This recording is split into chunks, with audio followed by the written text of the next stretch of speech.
No hell's close. Black burial, the devil in a black cloak. Street gospel, light of the temple. Sword swing, killer live from the ghetto. The hood messenger, let him know hell's close. Black burial, the devil in a black cloak.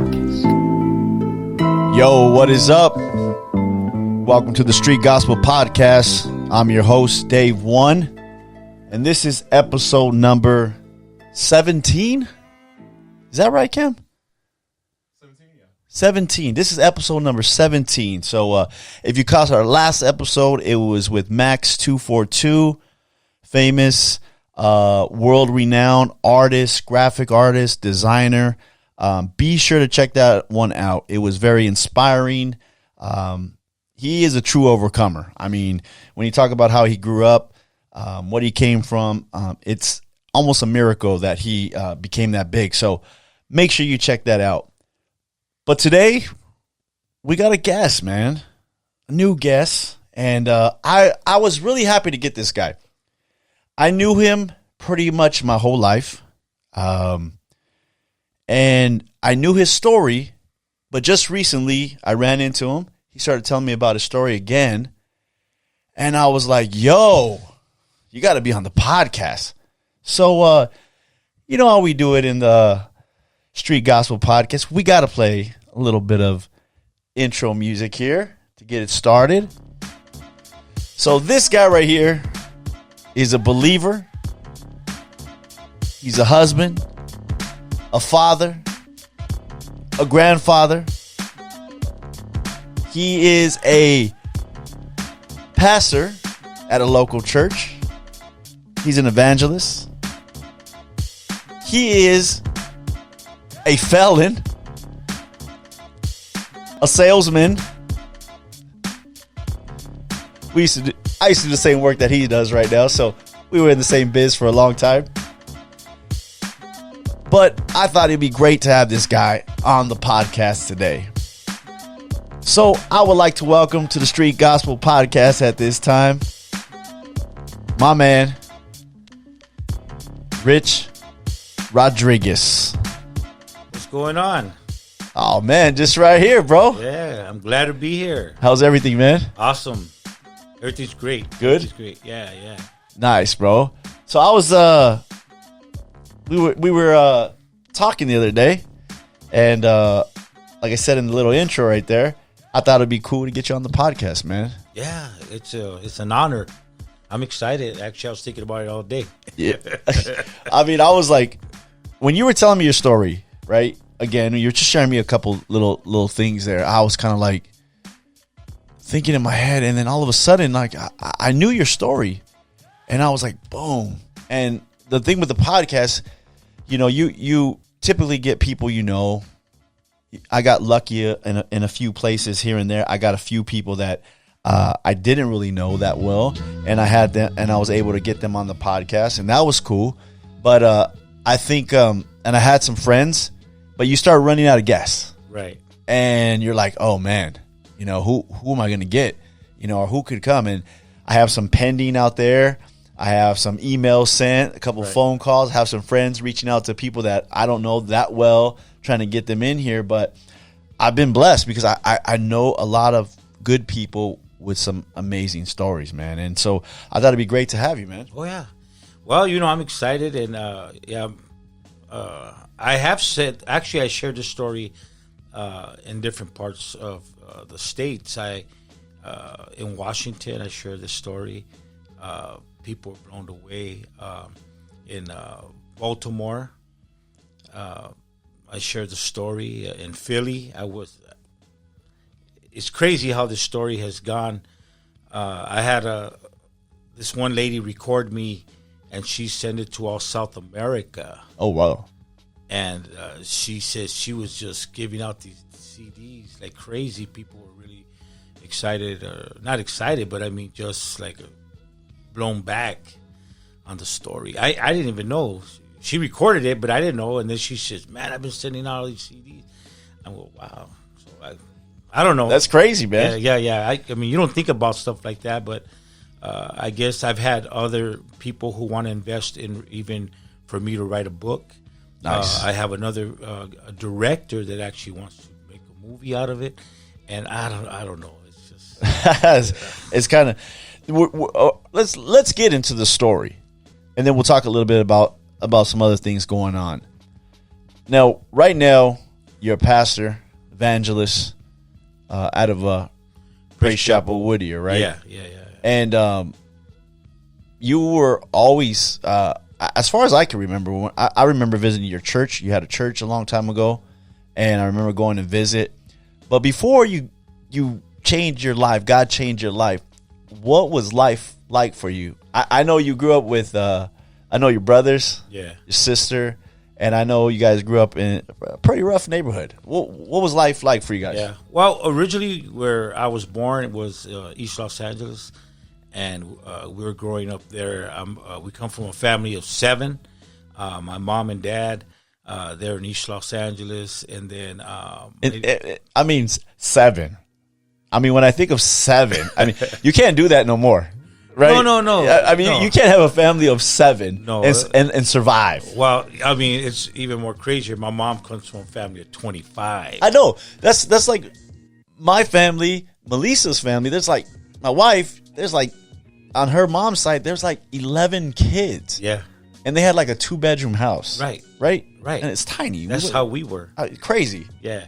So in East LA, growing up, even as when I was born. I was a preemie baby, and I was only 3 pounds, and I wasn't supposed to live overnight. My mom prayed for me that I would live. Obviously, I'm alive, but my first year of life, I was in the hospital. I had a bronchial asthma. I had the development of my lungs, kidneys weren't there. I have a trach. They kept me alive for, for about a year in the hospital. Are you? Where do you? The 7. I'm actually the middle kid. Oh, you're the middle kid. Yeah, because it's 1, 2, 3. Yeah, I'm the middle. So nobody cared about you. Nobody. The oldest. Yeah. And the baby. But the middle kids. Well, and then we have one sister. Oh, of course. And she got all the love. She's the right? queen, right? Yeah. So, yeah. Well, so I'm the kid who try to, I always fought for attention. I always fought to fit in. I always fought to make sure that, hey, I'm over here, Right. See, I didn't have that problem. Yeah. I'm the oldest. Right. And I'm the only boy.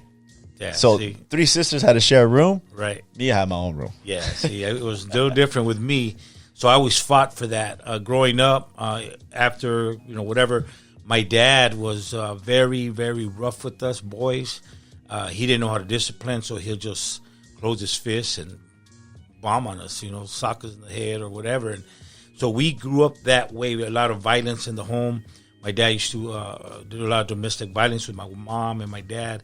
And so we grew up in that atmosphere. That's just what you guys saw? That's what we saw. That's what we lived. And so we, as we got older, obviously, it bothered us to see my dad do that to my mom when we were kids. Well, it was a little different. But, my older brother, Mario, knocked my dad out, cracked his jaw. He caught him beating my mom. And then my brother Ralph also did the same thing, hit my dad, cracked his jaw, same thing. I was 16, and then, I did it too. I knocked him out. And my dad was just one of those type of people that never stopped. He kept, I realized later that his mom died when he was like 12 years old. Right. He pretty much, him and his sister raised themselves. That's crazy. We always talk about that with friends, and we go back like one generation, right, and we say, the parents, they were bad. But if you go back 2 generations and see how they were raised, it kind of helps you understand. Like, look, they didn't have anything, right? They're trying to raise kids, and their examples were horrible. Yep. That's crazy. Yes. So we grew up like that. Well, my mom got tired of it in East Los Angeles. We were still kids. There was actually 5 of us. We were born like year. We're close. And my mom one day said, "You know what? That's it. I'm done." Dad went to work. We packed everything up, and we moved. and we moved to South Central Los Angeles. Wait, all 7 kids? All of us You just packed that up and packed it up and out. left. Wow. Our neighbor helped us with a big truck. We loaded everything in. We took off. Dad came home from work, empty house, and we didn't see my dad for about 5 years. He never knew where we were at. And we're over there in Los Angeles, over there by Central and Florence. And For 5 years, he doesn't know where you're at. he can't find us. He has no clue where we're at. And everybody else in the family just kept Oh, yeah. a low pro for you guys? They didn't want him around. See, that's crazy because as bad as things are, you usually reach out to your dad or he finds you. I guess in those days, it was just like you leave 3 blocks over and they never find you. Yeah, but not in our case. It was different because my mom was totally scared of him, and she didn't want him around, and she didn't want us to be around him either because he would hit us too. So, anyway, one day we're playing on the railroad tracks, throwing rocks, whatever, and my dad's walking down the railroad tracks, and I ran up to him. I didn't know, that's my dad. I ran up to him. I go, Dad, what are you doing? I hugged him, And this is like 5 years later? Yeah. Wow. And then he goes, "Where you guys live at?" Well, I'm a kid. I don't know. Come on, I'll show you. And I showed him where we lived, and I got in big trouble. So and he never moved back in. A couple years go by, and then after that, then he snuck his way back in the house, and it continued again with all the violence. But then we were a little older now, and so we used to have to handle him. I remember one time we handcuffed him, and we recorded everything he did.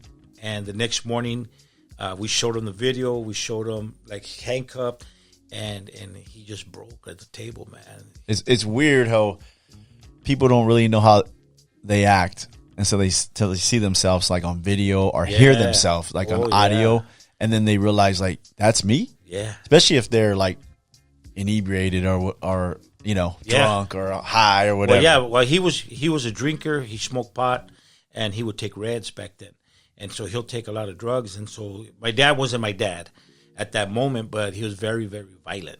And I remember one time he was showing a gun to one of his friends in the living room, and the gun went off, and the bullet went right here by the guy's head, and wow, the guy freaked out. Gee. So there was a lot of that madness going on as kids growing up. So alcoholism, domestic violence, it was in our upbringing. So we thought it was normal. Really, we never thought it was wrong.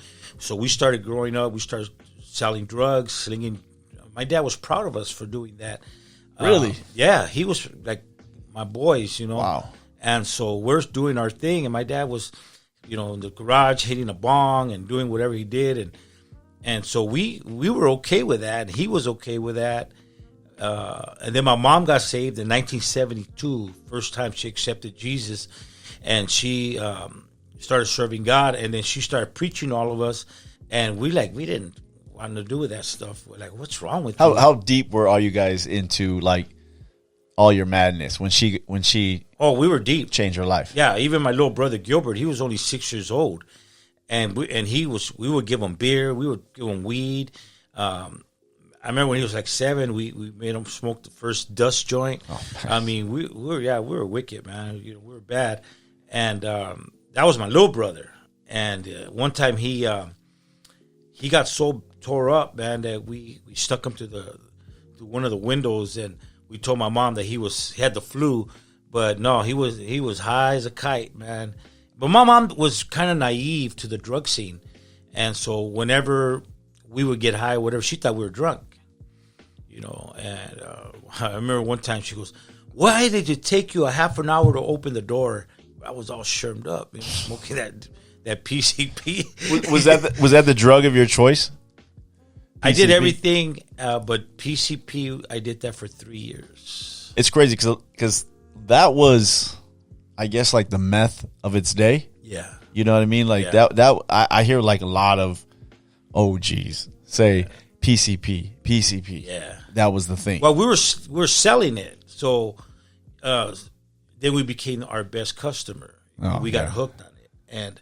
And after that, I mean, I'll tell you this: before I accepted Christ, I was so messed up on that drug, Dave, that I couldn't smell, I couldn't taste. I would be watching TV and just like, spit comes down my mouth with my mouth open. I couldn't talk. How old were you? I was 17. So you were done by the time you were 17, 18. Yeah, because I was doing drugs since I was like 14, 15. That's when I started first getting high. When I was around 17 is when I started messing with that PCP. And first I was just, here and there.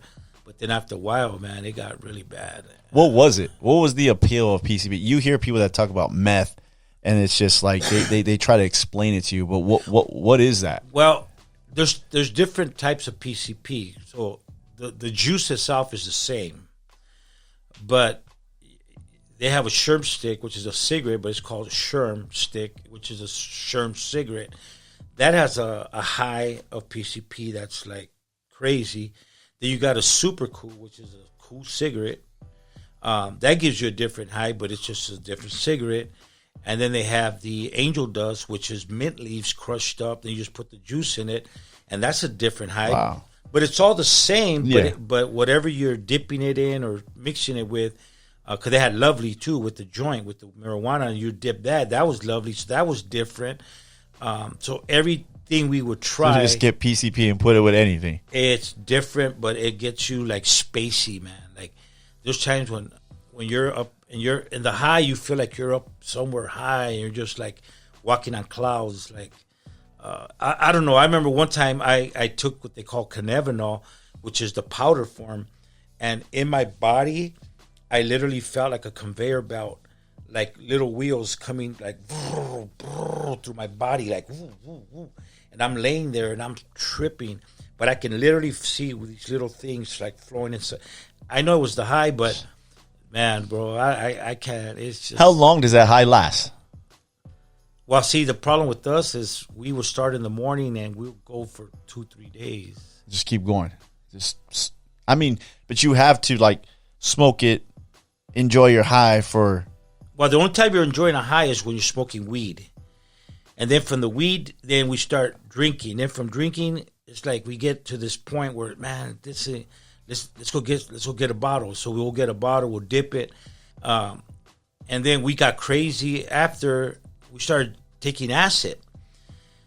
And so one of the homeboys had acid. He goes, hey, try this, bro. So we'll pop acid, smoke dust, smoke weed, and drink a 40. I mean, we're talking about a 24-hour high. Just keep going. You don't stop, bro. Was there a reason? Was no it reason? No reason. Just to get we high. just hung out on a street called McKee, right off of Florence, and we had a friend named Henry who his mom was a dope fiend. He was a dope fiend. Everybody did drugs, but we hung out at his house, and we had a garage, and we had like 5 refrigerators. We had pool tables. We had everything in there. Everybody go there, get high. All the drugs were on the table. You pick what you want. Wow. And we just got high. And it was a weekend. And you know what's a trippy thing? I worked Monday through Friday, but I would drink every day, but I would get wasted Friday, Saturday, Sunday on drugs. Done. Then we started doing robberies. We'll send people into, well, we had 2 girls, without mentioning names, but we had a couple girls. We'll send them into the bars. They'll bring guys out of the bar. It's Friday night. We know they got paid. Their wallets are fat. Oh, man. We'll wait for them outside. Bam. We'll bomb on them, take their money, take their jewelry. And it became a every weekend thing. And that was just strictly for? Just for extra drugs. money. Yeah. I mean, we'll make $2,000, $3,000 in robberies on a weekend. And we had plenty of money to buy whatever we wanted and get high and sell it and smoke it. And it's just a crazy, crazy lifestyle. I never thought I would go there growing up, even as a kid, because even in high school, me and my sister Norma, out of my brothers, we were the only ones who graduated from high school. And I only did it because my mom says, at least one of yous do it, right? So my mom... Two out of 7. Yeah, 2 out of 7 is not bad. My sister was very smart, and she did well. I did it for my mom, but I wasn't an A student, but I was an alcoholic in the 12th grade. I was already an alcoholic. I would have a bottle of Southern Comfort in my locker. That's crazy. And I would drink throughout the day. So it wasn't like Boone's Farm or you're drinking Southern Comfort. Yes, sir. That's like some old man's alcoholic. I had to calm the nerves, drink. man. I had to calm the nerves. And I always had a pack of cigarettes full of joints. And, and that was just my lifestyle. I that's how I lived. Did you feel that was normal, or did you look at other people and see their life and go like, oh, that's normal, or this was just normal? It's normal. I can't remember any of my high school years in my mind. I can't remember. I remember when I graduated. Now, this is crazy. When I graduated, I got this bright idea to take some acid. So we're outside. We got our gowns and all that stuff. And I had been smoking through the day, drinking. And then I get this bright idea to take a hit of acid. So I take a hit of acid. And we're sitting outside in the football field at Southgate High School. And it hit me. Bam. And I'm like, oh, man. So I started tripping. So it started hallucinating. On graduation day, I'm hallucinating, and I'm tripping out on everybody. So they call our line, our aisle. We start going up there. We go up the platform, and I swear to you, man, the machine shop teacher, he was the one who was handing out the diploma. And when I went up there, I seen his eyes like fall out, like go broop, broop, broop, and his ears were like going a cartoon. Broop, broop, broop. And I'm like, what the? And I'm tripping. And so I got my diploma, and I walked off the stage, and I kept walking down the football field all the way down the gate, and I walked all the way home. Hi, my brothers, my family, like, where's he going? They're all in the stands waiting for you? Yeah, like, where you at? And I'm walking out the football field, loaded, bro. It's crazy that you remember that, man.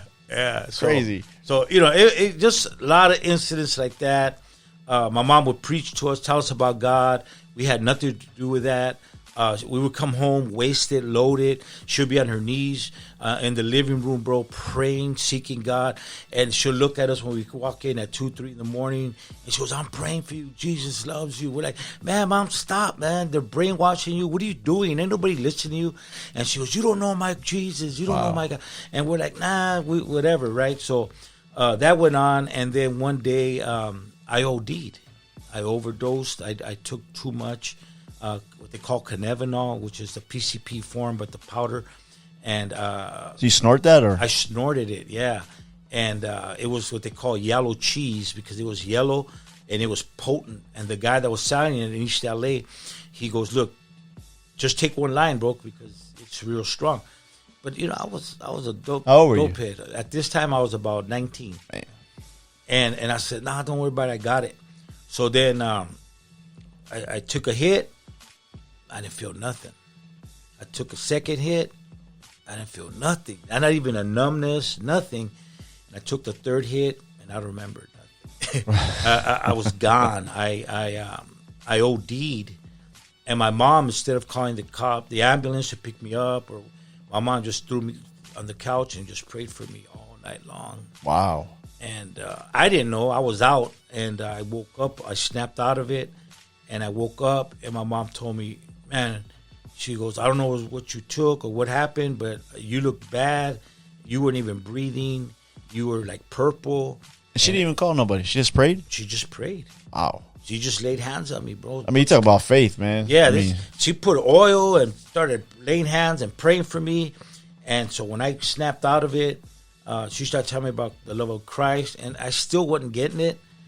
And I'm like, nah, well, I don't know, Mom. I don't know about all this stuff. And so then a week later, this is in 82, a week later, I'm at the Connections house. Me and my friend, some guy named John that I grew up with, a guy named Raymond, and another guy, can't remember, Casper, some guy named Casper. We had just scored some big jugs of PCP. We had them on the table. We were getting ready to do our thing. And through my mom's prayers, I had a friend named Sam Brown in San Fernando Valley. I grew up with him. And, he's affiliated with a lot of stuff. in the prison system. He's up there, and him and his family, his dad, everybody else, and he got saved. And I didn't know. I hadn't seen Sam for a long time, little gangster dude. And he came looking for me that day, and my ex-wife Trish told him, well, I don't know. He took off to the neighborhood, 'cause at that time I was already out of the neighborhood. I moved to the city of Maywood, and he came looking for me. Now I don't know why he was looking for me. I had no clue. All I know is I was at the Connections house. We're doing our thing, and of course we wanted to try it out, make sure it's good. The 2-hitter quitter, the bomb, right? So we blaze it up and we're hitting it, and man, everybody's like on the floor, bro, like they're like out of it. And so it hit me different. It numbed my lips, but my stomach started hurting. So what I did is I got up. I went out. I was going to get some air. I went outside. And when I went outside, I went to the porch, and I put my hand on the pole, and I'm standing there like this. And then right at the moment I walk out, Sam Brown's driving. I mean, perfect timing. Oh. And he goes, Rich, what are you doing? And I'm just staring at him because I'm high. I'm loaded off that PCP. And he came off the car. He goes, come on, let's go for a ride. He took me in the car, and we ended up at Praise Chapel, Maywood. Took you straight to church? Straight to church. You're still loaded, though. I'm high as a cat, right? Hey, bro, that's old school right there. Yeah. Going to church high? Yeah. You know what I mean? I'm talking like stupid high. I mean, like you're out there high. You know what I mean? And so I get there, and I start seeing, people I knew. I saw your dad. I saw Woody. I saw Carlos Jimenez. Billy Avid. I see all these guys I knew, and I'm like, and in my high, okay, mind you, I didn't know I was in a church. I thought I was at a party. An old neighborhood party? An old neighborhood party. The gang's back together again? Yes, sir. That's what I was thinking. Am I get high? Am I high? It didn't look like a church. It was just a get together, and I'm talking real loud. I'm a loud guy, and they're like, hey, bro, calm down, man. We're in church. I go, church? This ain't no church. I didn't see a cross. I didn't see nothing. And he goes, nah, this is church. And I go, man, all right. So I sat in the back, and I'm high, bro. I was just tripping. Oh, man. And then then the music starts playing. Worship. The worship, right? Now I think I'm at a concert. Now you gotta remember, I'm not in my right mind. You ready to get up and start two-stepping, or I'm what? Talking about busting out with a lighter, bro, and like, hey, And this is my little world right now. There, I mean, I'm not. So this high it's lasting. Oh yeah. Yeah. Oh yeah. This is It's no joke. And I'm talking about at least 3 years into it. So it's already affecting my mind, affecting my ways, my thinking, my everything. I'm not the normal guy anymore. And so I'm there, and I'm doing this thing, and then the preacher gets up. He starts preaching. A guy named can't remember his name, Danny Rivas. He's preaching. He's from 38th Street. He's like kind of our rivals. And I see a big old 38 on his arm. I'm thinking, what's he doing up there? In my high, I'm thinking all this stuff, and he starts preaching, and this dude's like describing my life, man. Wow. And I'm like, how does this guy know my life, And so I'm looking at him, and I'm tripping. I don't see nobody in there but just him. That's crazy. I'm zoned out just to this guy. And he starts talking about God and Jesus and gives an altar call. And I don't know why, but I lift my hand and I went up there. And when I went up there, a guy named Robert Menchaca came up to me, and he goes, hey, brother, could I pray with you? And I guess. I mean, you understand, I wasn't a church guy. You didn't know anything. I didn't know nothing about no church stuff. And it was all new to me. He laid hands on me, prayed with me, led me to a sinner's prayer. Excuse me. And then at that moment, I did what I did, I guess. And then... so at that time, you accepted Christ. Right. You go to the altar. Yes. Yeah. Christ to come into your life. But you didn't really know what that meant. Nothing. Zero. Right. I and then he stopped, and he goes, what's your name? I go, Richard. He goes, Richard, you don't really believe none of this stuff, huh? I go, I don't know what I'm doing here, bro. I don't even know why I'm on my knees, and I don't even know you, and I don't know what's going on. And he goes, you know what? Tell God to change you. You tell God. Don't repeat what I say. You talk to God. And I remember I was there, and I said, God, if you're real, change me. I'm tired, and I need change in my life. And I just started talking to God at that moment. Were you done at that point? I mean, most people at that point, they say, change my life. If you're real. I mean, what were you, like 20? Yeah. 20? I was tired. You were tired at that point because you were just running for... I was running hard for 5 years. 5 years. Hard. I mean... It's so crazy to think that somebody's just spent at 20 years old. But, I mean, if you're running that hard for 5 years, you're done. Yeah. I mean, I could have been dead. We've been shot at. We went to parties, and things broke off. People got stabbed. Shootings took place. I got lucky, never got hit. You know what I mean? All kinds of crazy stuff within those 5 years. But what I remember is that night, I went home. They took me home, and I felt something. I'll be honest. I started speaking in tongues, and I didn't even know what that it was or what that meant. All I know is when I went home and I laid down, I just started speaking in tongues. Were you ready to call your mom over and say, hey, what's going on? No, not really. Nobody was home. It was just me. And I'm laying there, and I started speaking in tongues. Now, I didn't know what that was back then. I know what it is now. But the Holy Spirit came over me, and then this peace came over me when I was in my bed, and then I just knocked out. Now, you got to remember, like weekends, I don't sleep. Friday, Saturday, Sunday, I don't go to bed till like Sunday. And even then, I wake up Monday wasted, but I go to work. I was a hard worker, but I was messed up. So you talk about no peace of mind and just no peace in your physical body, and all of a sudden you're just... Yeah, just like that. The next morning I woke up, and some crazy Christians, 7 o'clock, knocking on my door. Hey, bro, we're picking you up. We got prayer at 8. Who's these weirdos? And they came to my door, and they're like, yeah, you got saved last night. You accepted Christ and this and that. And I'm like... You're in a new gang now. Yeah. You're from our neighborhood now. Yeah. We're picking you up. You're coming with us. Yeah, you're part of our card. You're going to run with us. And I'm like, all right. So I got up and took a quick shower. I said, let's go. And I went. And I kid you not, for 6 months, these guys didn't leave me alone.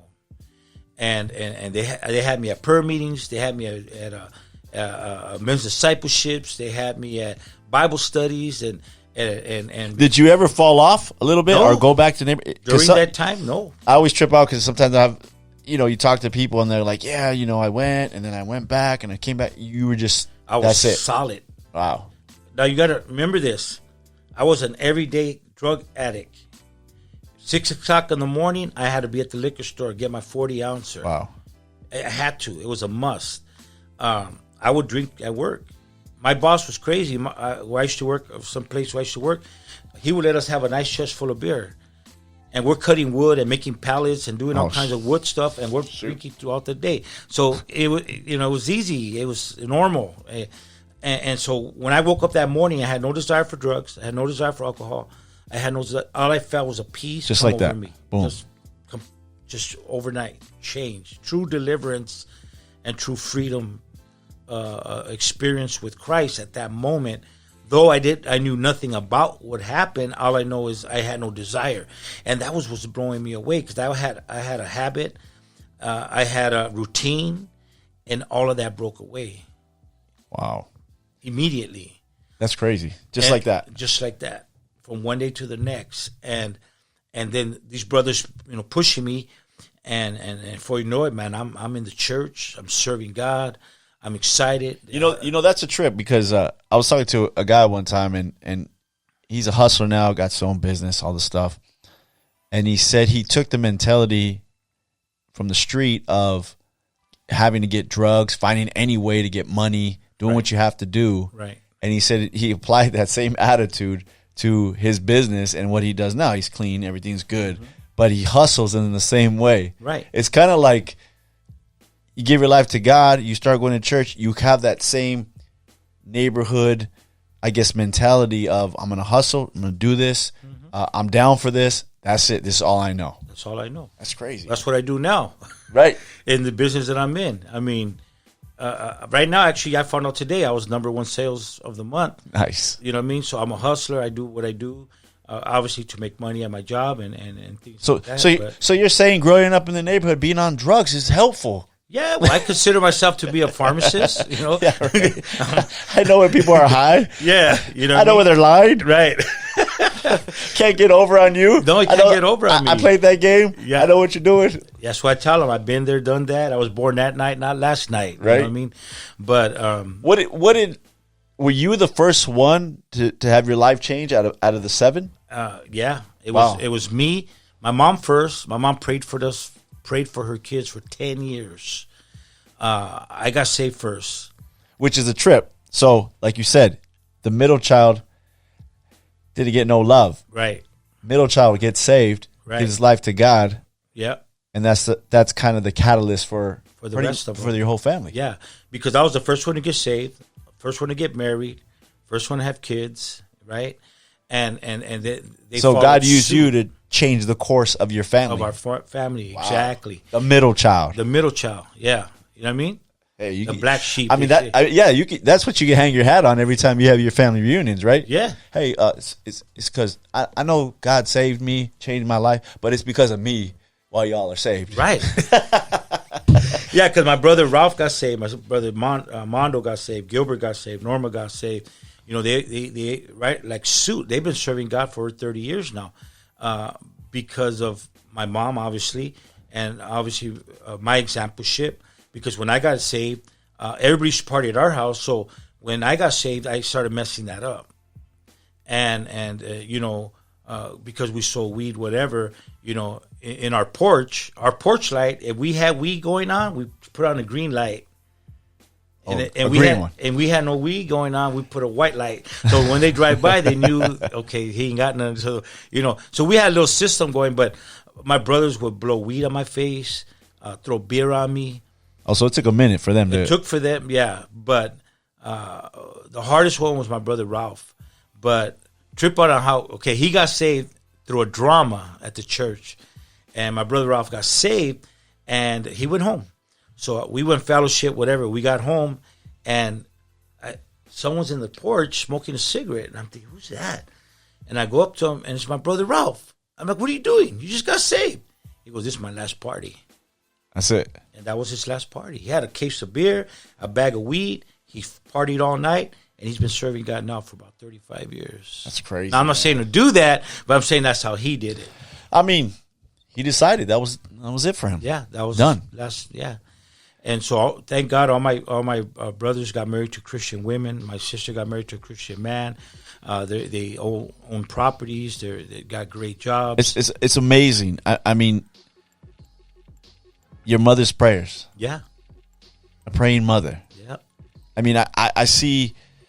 You know, we're friends with a lot of people, and you know, they always ask us to pray for them, pray for their kids, and I always say, man, you pray for your kids. Yeah. You know, there's something about the power of a praying mom. Yeah. I don't know what it is, man, but there's some power behind that. Yeah. It's favor. God just touches the family, because the mom's the one who keeps the family together. Right, the glue, huh?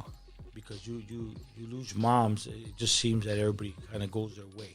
You know what I mean? And then you got to fight actually to try to get everybody back together. It does happen, but it's not as natural when mom's around. Right. Yeah.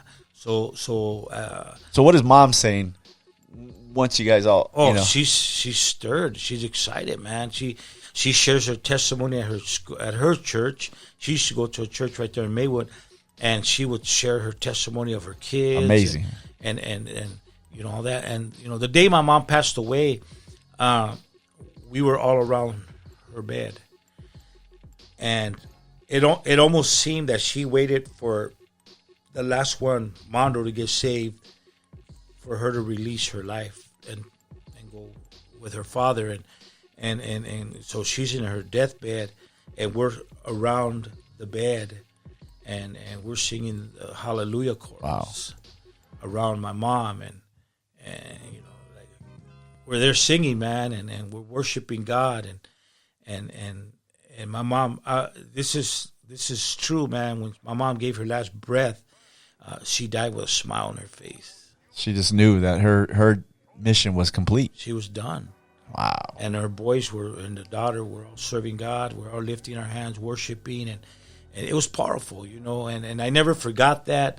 And even at the end, my dad was standing by her head on the bed, and my dad was standing with his hands like this. And Was he a believer now? No, So my dad. He was holding out. No, my dad was into Catholicism and Virgin Mary and all this crazy stuff. And so, but my mom loved my dad to her death, because when she gave her last breath, he's standing like right here and she's laying down, and she took her last breath and she just looked at him and she went and grabbed him and freaked him out. He got scared, but she grabbed him like that, and then she died. Wow. And my dad never forgot that. And my dad at that moment started like getting lost in alcohol and more and stuff like that, and so it got really bad with my father, and I think it was 4 years after my mom's death, my dad got in trouble, allegedly a rape or something, and they gave him 8 years in the state penitentiary. Now my dad was 80 years old when he went to prison. 80 years old going to prison. Yeah. First time in prison, yeah. Wow. And he did 8 years. He got out when he was 88. And Miracle, my dad he survived that. Yeah, but my dad, I don't care where he's at, man. He'll make friends. He's a party on his own. You know, my dad just had that influence, that charisma. And he got out of prison, and then his brother had 2 houses in Mexicali. He actually had 4 houses there, and they were empty. He told he had businesses and all that. He told my dad, just come move over here, and forget California. Your mom, your wife's dead, gone, and then your kids are all married, and so he let him move over there, and he moved over there, and then my dad, he died over there. A few years after that, he lived till he was 92. Wow. Well, he got sick on a Friday night, and then me and Vicky went over to visit him at the hospital, and right there I had the opportunity to tell him about Jesus Christ, and he goes, well, I got my own religion. I go, that's the problem. You have He's religion. holding out to the end. Yeah, to the end. And I said, look, Dad, let me pray with you. And I put some oil in my hands, and I led him to the Lord, man. He started crying. I anointed him, and I said, Dad, you're going to heaven. You're going to be with Mom. And he genuinely accepted Christ that night. And then the next day, he got up at 4 a.m, went to the restroom. On the way from the restroom back to the room, he died. Wow. And my dad was. So once again, God used you again. Yeah, I guess. Right? Yeah, you're absolutely right. Yeah, it was amazing. I mean, we both. I told him, Dad, I forgive you. I was just going to ask you about that. Yeah. How do you forgive a father that put you guys through so much, put your mom through so much? The love of Christ, man. Yeah. I believe that when you have love in your heart as a person that's a Christian, you have the Holy Spirit. That's one of the fruits of the Spirit. The first one is love, right? Then joy, then, the rest of them. But love, if you truly have Christ in your heart, you're going to have love no matter what. It's hard for you not to want to forgive. That should be an attribute. That should be a characteristic in your heart, because you got to understand, my dad was mean to me.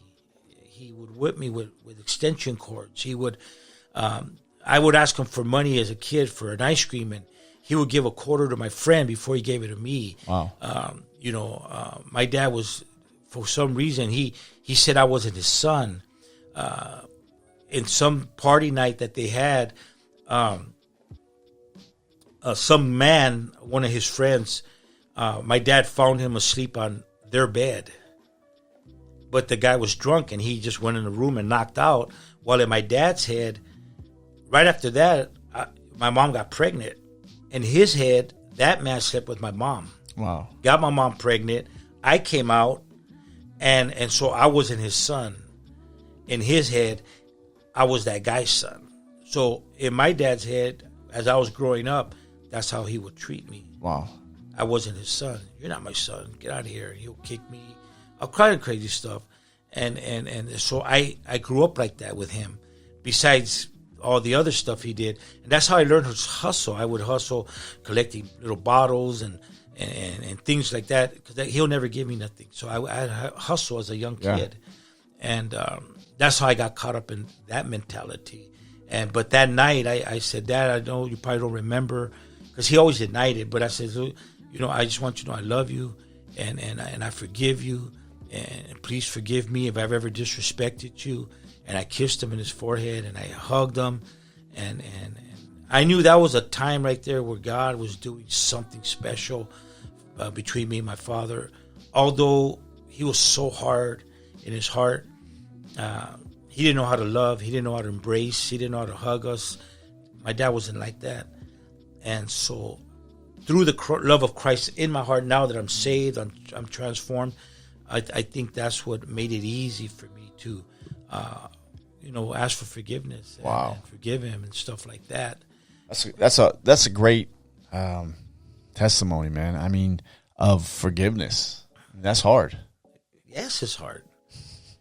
Because you don't want to do it, really, right, in your natural man. But when the Spirit comes on you and you know it's the right thing to do, you do it. And it's part of the grace of God that you've tasted. So when you taste the grace of God, you can release the grace of God. When you've received the forgiveness of God, you should be able to release the forgiveness of God. I'm talking genuinely, not because, Right, because you were somebody that was, I'm sure, did a lot of bad to a lot of people. Yeah. And when God forgives you, it's only so deep inside of your heart that you got to forgive those. Yeah, it should come. Wrong. It should come out naturally, regardless. And that grace, huh?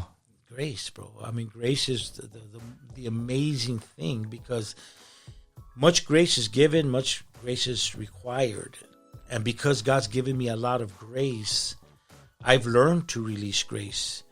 And not be so hard on people, not be hard on people's failures and things like that, because, buddy, I've given you a lot of grace. You got to be nice to those people. I know they're jerks and they're whatever, but you still got to give grace. And I've learned that through the years, because, so 5 years into my salvation, you're married. Do you have any kids now? Yeah, I have 3 kids. So you have like after you get saved, you get married. Oh, actually, when I got saved, my kid's mom, Patricia, was with me, and she was pregnant. Now, the first 5 months of her pregnancy, bro, we were smoking PCP and drinking and popping acid and all that. See, we weren't normal in the head. We didn't think like, oh, you got to protect the child and let's party, man. Same and thing. That was the mentality. It wasn't. We weren't normal, man. We were out there. And so when I accepted Christ that day, she got saved the same day. She followed me, went to the altar, got saved, and all of that. And but they prayed for her. They laid hands on her stomach for the baby, because she started telling them, like, I get high, I drink, and all that. So the Christians right away, like, oh man, we got to pray for that baby for a miracle. Wow. And they prayed for the baby. They prayed for her, and then they go, hey man, you got to get married. And I go, what the heck? And then so we had what they call a Jesus wedding. It was a Friday night service, and we walked down the aisle, got married. And so getting married, I mean, going to church, having a kid, getting married in the neighborhood, unheard of. Unheard of. Right? Nah, you just don't do that. That's my old lady. That's it. You want more babies? Let's go. You know what I mean? That's just a mentality, But so the homeboys had to be tripping at that time. Oh, they were tripping. They were tripping because they're like, what the heck? What's wrong with Richard? But so my son, praise God, comes out normal. No defects. I mean, just a talented kid. He's a drummer. He loves music. He's an artist. He draws.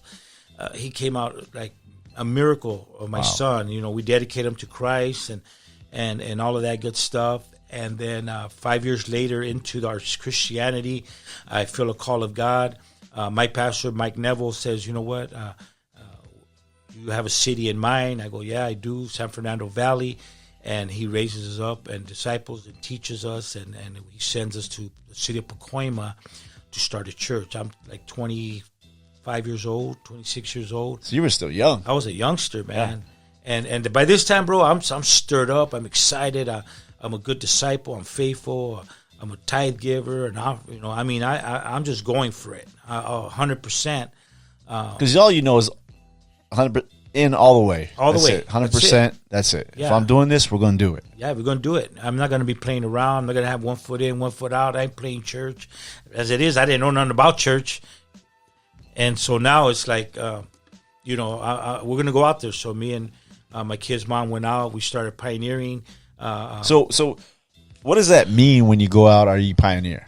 I mean, that's like starting a church? That's like starting a church, going out there. We get a building, we get chairs, we get it all set up. We're on the streets witnessing, giving out flyers, tracts, inviting people to church, things like that. And you're just sharing the gospel, man. And I was always a street preacher. I was always in the streets with bullhorns preaching. So you're one of those guys. Yeah, I'm one of them radicals, bro. And I used to preach on Whittier Boulevard back in the days in the cruise nights. We'd take a bunch of guys, 30, 40 of us, go out there and street preach and witness to everybody, all the homeboys in East LA. And so now it's just me, my wife, and my son. We're in this new city. We're going to start a church. We're there. We're doing our thing. We were there maybe a couple years. The church started. We probably at that time it was probably like 35, 40 people. The church started growing. But we had another pastor by the name of Mike Stevens who was in the valley also, but he lost the lease to his building, and then he found a building close to my building, but he was running like 300 people. And so my pastor asked me to shut my church, give him the people, come back home, and then he'll redirect or send me to another city because he saw the call of God on me. And I said, yeah, let's do it. I don't have a problem with that. It's God's church, not my church, So gave all the people to Pastor Mike, and we came back home. And then that's when I took over this little church in the city of La Puente, California. There was like 12 people there, and we began to build that church. And at that church was there, and we built it. I was there till maybe 3 years, and we had it in 3 years. We built it to like 120, 125, which is not bad. Not bad. It from was a startup, right? Yeah, just because boom. The church itself, man, we were having a revival. I mean, people were getting saved. Homeboys from Puente were getting saved. Homeboys from Basse were getting saved. And I'm talking about these are rivals, and they're accepting Christ. They're coming to the church. I'm teaching them how to get along. Just like when we got saved, there's different gangs in the church. And Revis, 38th Street. There you go. Elm Street started getting saved. Hickory Watts started getting saved. 18th Street. 18th Street, Florencia. All these gangs are mixed in one church back in Maywood. It's a trip how God could bring people together, right? Yeah. That was a true testament of it had to be God. It had to be how God. do these dudes that were rivals in the streets come into a church, right? And bring peace. Yeah. That's only God could do that. And they work together. Yeah. And a lot of them today are pastoring churches. It's wild. That's another whole other story. But we got everybody getting saved. At this moment, it's 1991. I get a phone call. Me and two other pastors get called out to go to West Ghana, Africa. We're going to do a Bible conference for a brand new church, our first conference out there. So me. So the guy from East LA, South Central, Southgate, Shermhead, violence, is now going to Africa. to do a Bible conference. Did you comprehend that at the time? I know you were young, but did you I'm going to Africa? Or you were just like, what? Hey, we're just going to go over there. Well, reality was I didn't know what to expect, because that in itself is like a miracle. Yeah. Right. Everything else was a miracle, of course. Right. But where you come from, you just don't travel to go speak. No. In Africa. No, I had never traveled anywhere. All I knew was the neighborhood. That's funny that you say that, because we always talk about that. My parents always tell me, well, we didn't go anywhere. No. We didn't go out of 4 blocks. No. That was just we just stood there. I never knew a restaurant until I got saved. Right. We grew up at the burger stand. That's what they say. That's what all Chili dad say. cheese fries, hamburgers. That's Right. how we grew up. We didn't go to a restaurant. They Sit ask you down. what kind of dressing you want. Dressing? What the heck is that? I mean, that's how ghetto we were. We didn't know about that stuff. We learned that later. But so here I am. I'm getting ready to go to Africa. 1991. We go out there, and my mom told me she had a dream that one day I was going to preach to 10,000 people, and you know it doesn't register. Like, okay, Mom, you know, praise God. But when I was on the platform, one of the evenings we were there in West Ghana, in the villages where we were preaching at, there was like, they say there was about 15,000 people there. Wow. And it was like, I mean, literally, it was a sea of people. And it was crazy because, like, when they would lift their hands, you could feel the heat of their body on the platform. Wow. And so we're ministering, and there at that conference, Dave, I saw blind eyes open. I mean, literally, this guy that came, he had his eyeballs were completely white. He had no pupil. This guy was born that way, and he was a Muslim. He wasn't even a believer. And matter of fact, I'll be honest. When he came down the middle of the aisle, as big as that crowd was, they split it like a split. And they let him come down the middle. That's how much power this guy had. Wow. And we didn't know who this guy was, but we knew this man has a lot of power. We didn't know if he was a warlock. We didn't know nothing about him. We're prayed up. We're doing our thing. And he came up, and we got to talk to him about Christ. He didn't want nothing to do with Christ because he had his own religion, whatever. We couldn't communicate. We had an interpreter.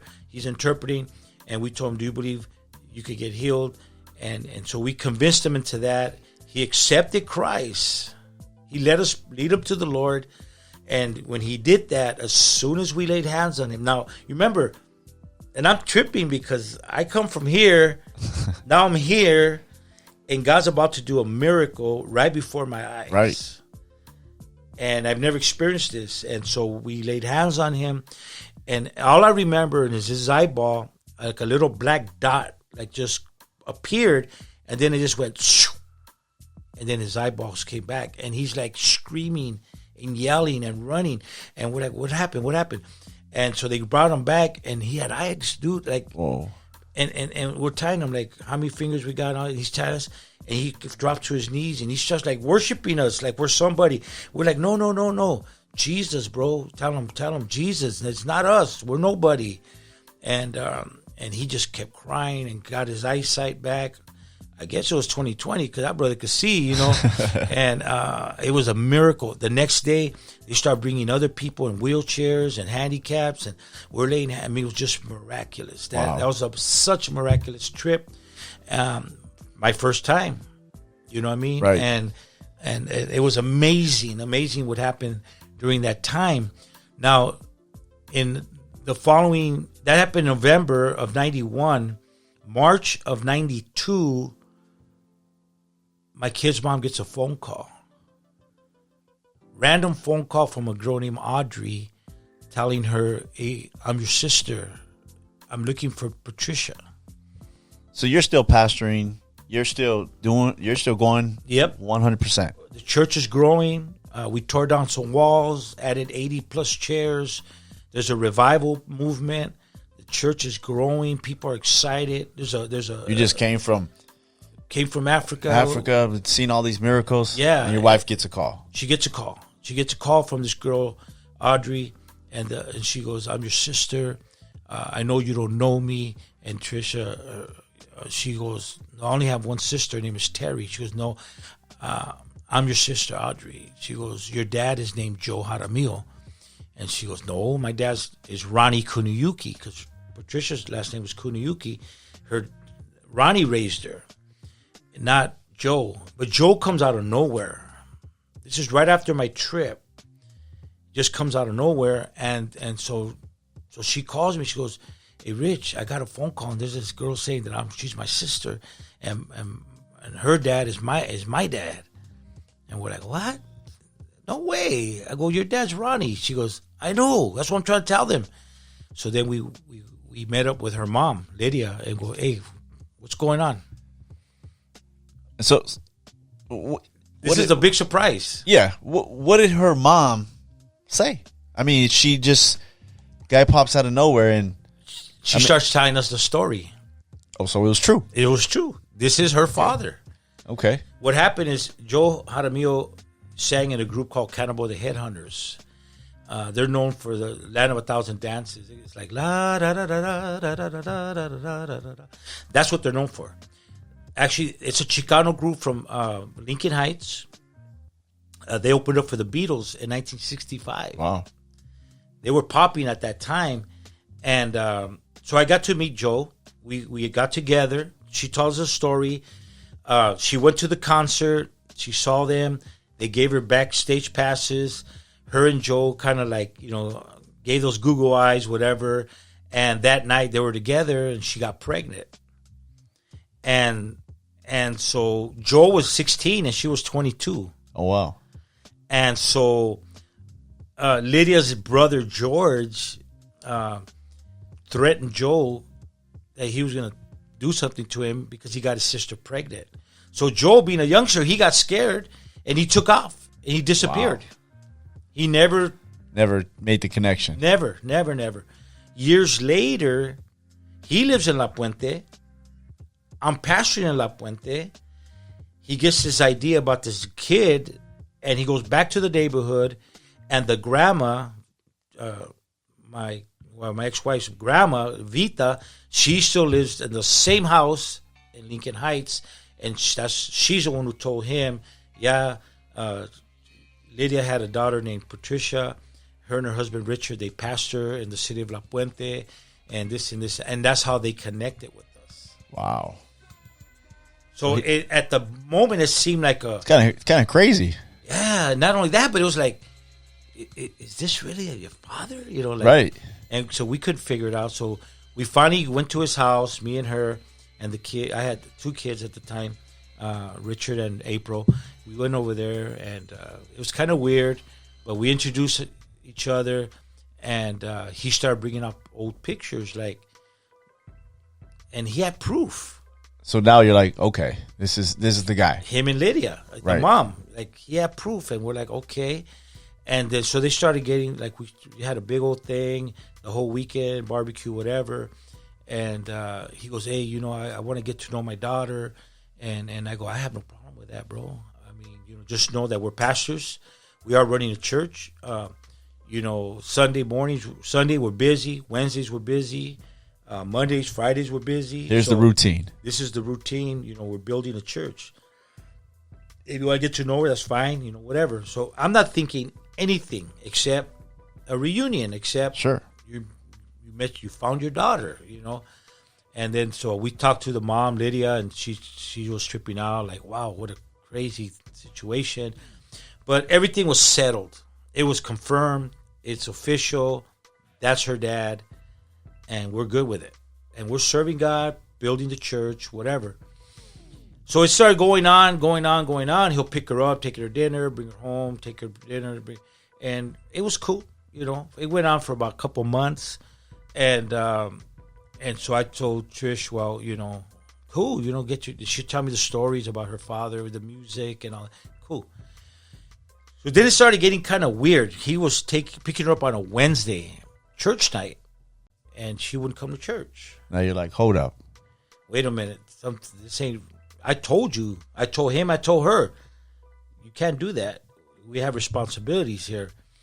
And so I sat down with him. I explained to him again. He goes, yeah, but she wanted to go out. So she's my daughter, And so I took her, I understand that. But you can't, bro. You can't do that, Right. She's the pastor's wife. She's a pastor's wife. She has priorities. She has responsibilities, and so then he goes, okay, and so then they did good for a little while, and then now they're taking off on a Friday, and not coming back till Saturday morning. Oh wow! I'm like, what the heck? I'm calling her like, where you at? What are you doing? And she's like, well, we're here at Denny's. It's open 24 hours, and we're just talking and I want to know my dad, and it seemed okay, but in the back of my mind, it started getting weird, and so you don't want to think nothing bad. No. Here's Yeah, I don't want to think. Long lost father. Okay. Exactly. I wasn't I don't want to go there, but the way I grew up and the things in the streets, well, you right away you think Right. different. You know what I mean? I'm saved, I love God, but you still have that little thing in the back of your head, and I was okay. I'll give all right. Stop thinking that way. And months go, we're just like 6 months into it, and now she's taking off the whole weekend. Wow. Friday, Saturday, Sunday. Comes back Sunday night. I'm calling. I'm trying to get a hold of her. I can't. I'm calling him. I can't. His wife's coming over to my house. What's going on? Why are they hanging out so much? And so me and his wife, Gloria, we're like tripping out. Like, what's going on? We don't know. We don't get it, And like they just started like falling in love with each other or something. It was weird. And we're like, nah, this can't be happening. This is weird. And so it got ugly, man. It got real ugly. You know what's weird about that? When you say that, I remember visiting your church during that time. Okay. I probably was 15, 16. Right. Went down. I remember going down there to it. It was at a gym. I think it was some event. And I remember her telling me a little bit of that story. It just popped in my head. Okay. And the weird thing about this is I remember she was telling me about this, and I was like, oh, okay. I'm like, why are you telling me? Kind of young, right? Right. But I remember even being young thinking how she was so like,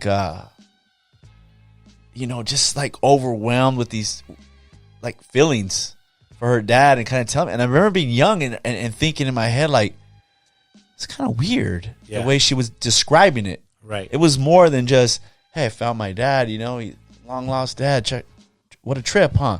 It was a little bit more. It's weird that I just popped in my head right now. Yeah. And I remember being kind of strange. Well, the thing, too, is that being a pastor's wife, she doesn't get a lot of limelight. She doesn't get really much on the stage like I would. And I think what this guy did, being the entertainer, is he would take her to clubs, take her to bars and things like that, and he would show her off. And he would put the lights on her. He was evil. He knew how to do it. He would present my daughter, and all the attention, all the friends. Everybody wanted to know Patricia, she's so beautiful. She looks just like you, Joe. And he just basically put her on a pedestal. Wow. And I think that's what got her. And he knew how to do it. And so I told her, only two things are going to happen with this relationship as your father. Either you're going to convert him or he's going to convert you. At what I'm looking at here, it don't look like you're doing a good job converting him into Christianity. It looks more like he's converting you because you've been missing church. You're disrespecting your husband. You're disrespecting the church. You're disrespecting your children. I go, I don't know what's wrong with you. I don't know what he's done to you, but this is getting weird. I can't believe you're thinking that way. You're weird. And is the neighborhood rich starting to come up now? It's at that point it is. Right, because you know the game. Right, it is. So, and it's funny you mentioned that because I had to sit him down and I told him, I'm not gonna talk to you as a Christian right now. I'm gonna tell you straight up, bro. You had one of those conversations. Yeah. Right. I go, you need to back off. Let me put this Bible down for a second. I go, because I'm saved. I love God, Joe, but let me tell you something, bro. I'm not threatening you, but I'm just letting you know you need to stay away. Because the next step is not going to be good. Wow. And so it goes to that extreme. It went to that extreme. That's because, come on, bro. It's killer. It's like someone takes your wife for a whole weekend and this guy's claiming to be her dad. Right. And you really don't have true facts yet. You're believing it's going to work out, but now the disrespecting and all that is taking place. Now your mind is going other places. I'll be honest, man. And what is he saying? He says, I don't care what anybody says. That's my daughter. Whatever she wants, she's going to get. Are you having conversations with your brothers, maybe good friends, and saying, Pastors. hey man, and saying this is what's going on? And what are they saying? No, they're like tripping out. They don't know what to say. So now everybody's like, this is weird. This is weird. Okay. It got weird. It got real weird. And I mean, she was taking it to an extreme. And so, like 8 months into it, my mind's, I'm not tripping. Now I'm having nightmares, okay? Sure. In my head. Yeah. I'm contemplating things in my head. The old Richard's coming back. The flesh, the thinking, the evil, the murderous thoughts, the old guy's coming back up. He jumped off the cross, man. And I remember one night I couldn't sleep, and I woke up, and what happened was I was having this nightmare that he was on his knees, and I had a gun in his forehead, and I remember I had a can of gasoline, and I threw the gasoline on him, and I threatened to burn him, and he just laughing at me like this demonic face is looking at me. It was him, and he's laughing. And I remember I got the match, and I lit him on fire, poof, and then I got the gun, I shot him in the forehead. I had this nightmare. But I had that nightmare, Dave, 3 times. So my mind's already thinking, this is what I'm going to do. I'm going to take this dude out. That's it. So he crossed the line. It's got to go super far for a pastor.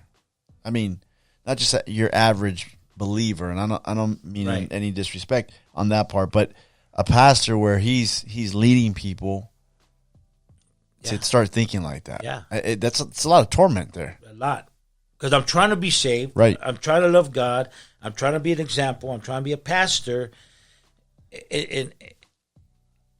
But this guy's provoking and provoking and provoking. She's provoking, and now I feel like they're punking me. Right. I was just going to say that right now. It's the old rich.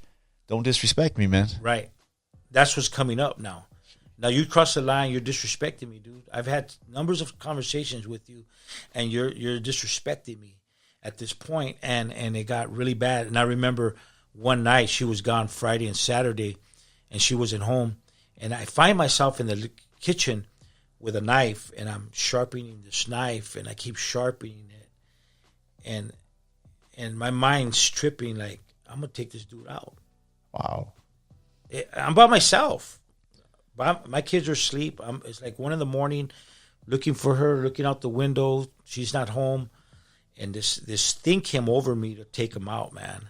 And I go, nah, Richard, you can't do that. So I call Pastor Woody Calvary, and start talking to him, and I go, bro, this is what's going on, man. He goes, Richard, don't do that, man. You're gonna get in trouble, bro. You I can't believe you're even thinking that way. And so we had this big conversation, and so I go, just keep me in prayer, man. And I hung up, and about an hour later, it's like 3 a.m. now, they pull up, and I lived in a cul-de-sac, so they make the U-turn and they park the car. And he had the door open, and he was blasting music. And she came out of the car, and she walks up to the door, and I open the door. And before I could say anything, she just fell straight up to her face, wasted. And then right there, I said, go get him. Wow. So I went in the kitchen, got my knife. I go, I'm going to take this dude out. I'm going to take him out. That's it. I'm done. I'm at that point. I'm going to take this dude out. Yeah, I mean, you can't get any more disrespectful than that, right? Right. You're pulling up, you're blasting the music. You've been with my wife all weekend. She's not the first drunk? time. She's wasted drunk. Done. So I get to the van. He had a van, and I walk up, and he's asleep, bro. The car's running, the music's playing, his neck's pulled back, he's knocked out, wasted.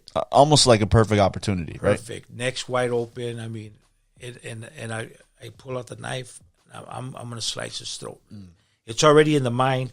It's already there. The evil's there. The anger's there. I'm taking you out. Right as I started pulling out the knife, Pastor Woody comes swinging around the corner in his car. Rolls down his window. Bro, what are you doing? I go, I ain't doing nothing, bro. Oh, man. And he goes, what are you doing, bro? It's not worth it, man. And took the knife away. And whatever, we left it alone. I just left him there and went in the house. And it was just a rough night. Trisha didn't get up till 2 days later.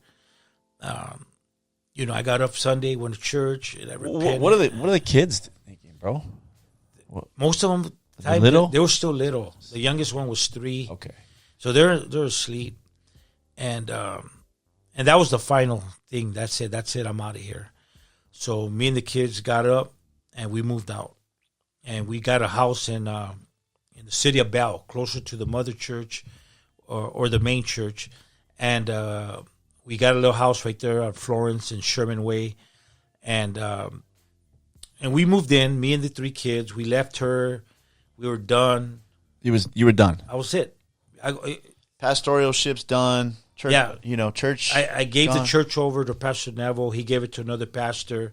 I told Pastor Neville I can't run a church. You can't do my it. home's all jacked up. It's all falling apart, the whole bit. And he turned it over to another pastor. They're running it. Today, that pastor's still there. They've started 26 churches plus out of there. Amazing ministry, still running. I'm really proud of him and everything that's going on there. But so I'm gone. I'm in my new house, new apartment, and me and the kids are trying to figure out what we're gonna do. And we're 2 weeks into the apartment. We're there, and she gives me a call. She has nowhere to go. She's homeless. Everybody's against her for what she's done. She destroyed her family. She destroyed her ministry. She destroyed her relationship with her children over this man that so-called your dad, And he lost his wife. He lost his family at the moment also. They're both homeless. Now they're licking each other's wounds. They didn't think it was going to get this far. It did. So I'm in my new apartment. I get that call 2 weeks later. I'm sorry. Please forgive me. I want to come home. And I talked to the kids, and the kids are saying, Dad, we miss Mom. But they're not understanding. They don't know the whole story. They have no clue Right. what I've been through. So I called my pastor, Mike Neville, and we talked. And he goes, well, maybe you should give her that one chance and this and that. And I said, all right, Pastor, I'll do that. And so I go, look, the only way you could come back with me and the kids is you got to cut him loose 100%. Gone. I don't want to know nothing about this man. And you know what's crazy though, Dave, is I never blamed her. I always blamed him. Why? I don't understand that. I thought about it years later. I never blamed her for her decisions. I never blamed her for her choices. I always blamed him. She's doing this because of him. Wow. You know what I mean? And that That's a bothered me for a long time Yeah. because it's like, wait a minute. It takes 2 to tango, right? Right. And so we had that conversation. She moves in Friday. She's with us Friday, Saturday, Sunday. Went to church, went, repented, cried out to God. All the women are praying with her. You could see her crying, the whole bit. What are you thinking? I'm thinking, I hope this is real. Still got one eyebrow up. Yeah, with that one eye. Yeah. But, I was hoping the best because I didn't want to lose. I already lost my ministry, but I didn't want to lose my family. Families. Yeah. Because you understand, me and Trish, we grew up together. We were like 14 years old. We did it, Bonnie and Clyde, man. We did robberies. We did a lot of crazy stuff growing up. And so we were tight. And for her to do that to me wasn't heard of, especially coming from a neighborhood. Right. Where your homegirl don't do that. You know what I mean? She's your dog. She's everything, and for her to do that, it was hard. It was really hard. And she moved in. Everything was good. I wake up Monday to go to work. She's gone. Gone. Next day. The next day. And I'm like, where's she at? So I go in the group, get off looking for her, can't find her. The kids are like, where's Mom? Where's Mom? We're like, I don't know. And I told Richard was like 11, I think, 10 or 11. I go, look, stay home today. Don't go to school. Keep the girl safe. Dad gets out early today, and then we'll figure this out. And my son said, okay, Dad. So I went to work that morning. I came back. I got home like 1 o'clock early. And I pull up to my pad, and his car's in my driveway. Man, bro, my heartbeat is going, my blood's flowing, my adrenaline is flowing. And I'm like, man, dude, this guy's not gonna listen, man. And I'm Are you thinking like this? It's going down now. Yeah, this is it. It's done. But then the back of my mind says, no, you're not. You're not gonna do nothing. You're gonna ask him to leave. So the Spirit of God's dealing with me still.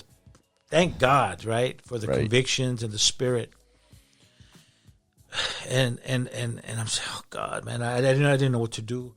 But this is my new house, man. I'm going home. I'm not gonna go somewhere else. That's your place. That's my place. Yeah. So then I walk in and my son's watching TV and I go, where's your mom? She goes, oh, she's in the room with Grandpa. My room? Yeah, she's in the room with Grandpa. And I'm like,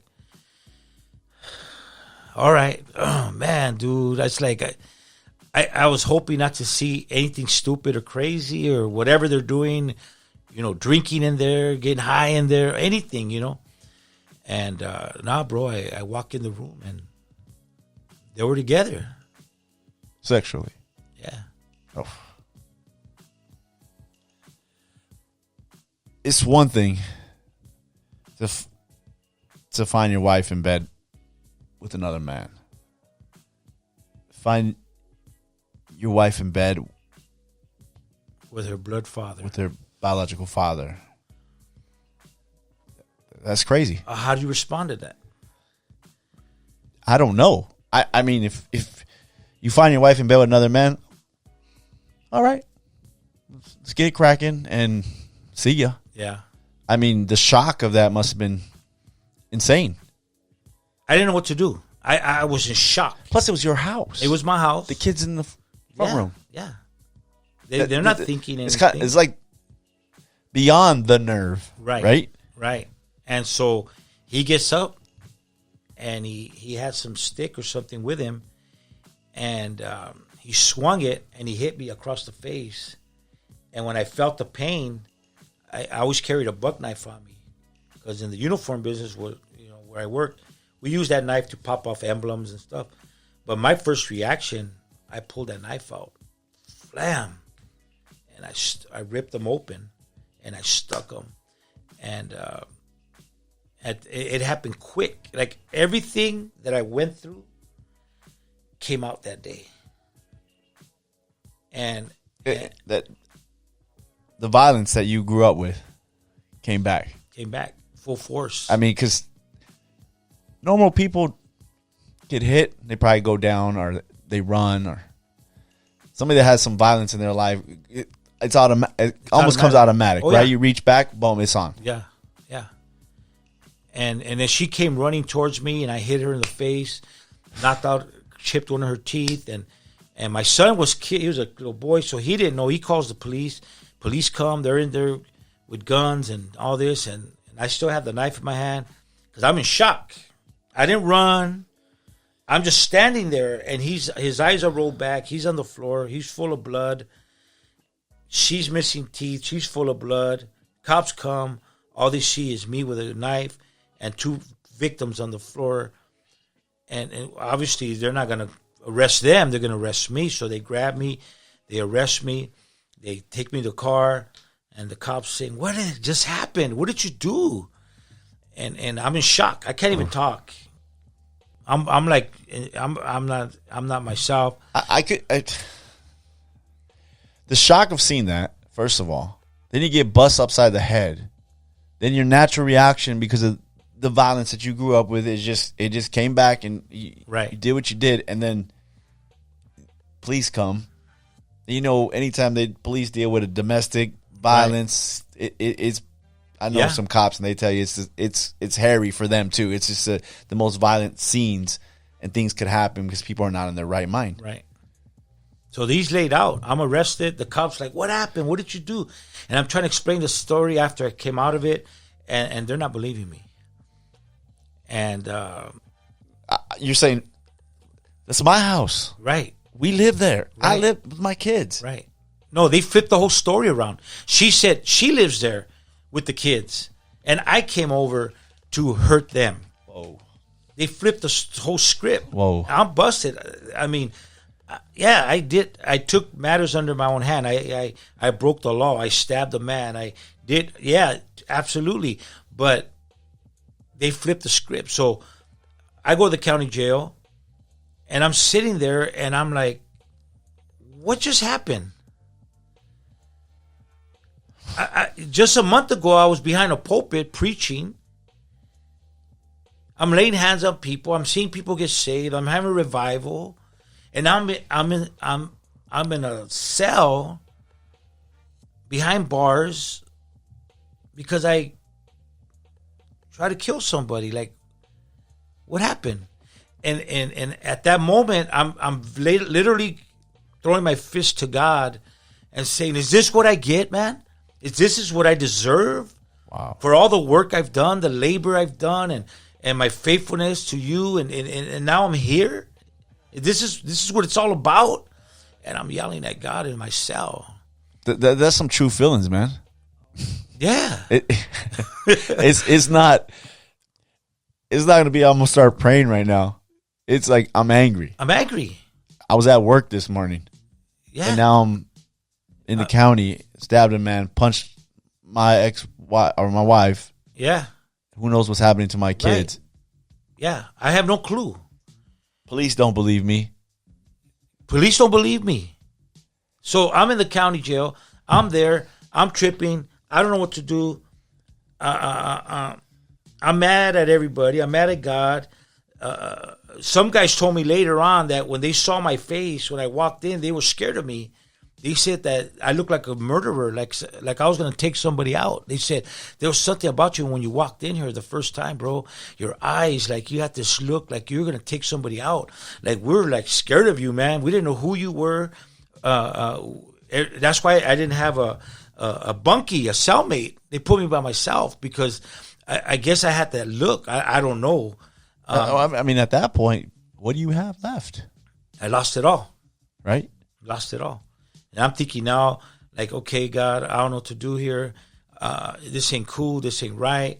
And about a week goes by, bro. I'm in the county, and I'm just like, I don't get it. I'm not eating. I'm not going to chow. Nothing. I'm just in my cell, and I'm just tripping out. Like, what the heck's going on? And then out of nowhere, this young man comes to my cell, and random young man comes to my cell, and he goes, hey, bro, what's going on, man? Hey, my name's Junior. And I'm just looking at him like, I ain't got no conversation for you. And he goes, hey, man, I'm going to do a Bible study on Friday, bro. I was thinking maybe you could help me do a Bible study. You think you could help me do a Bible study?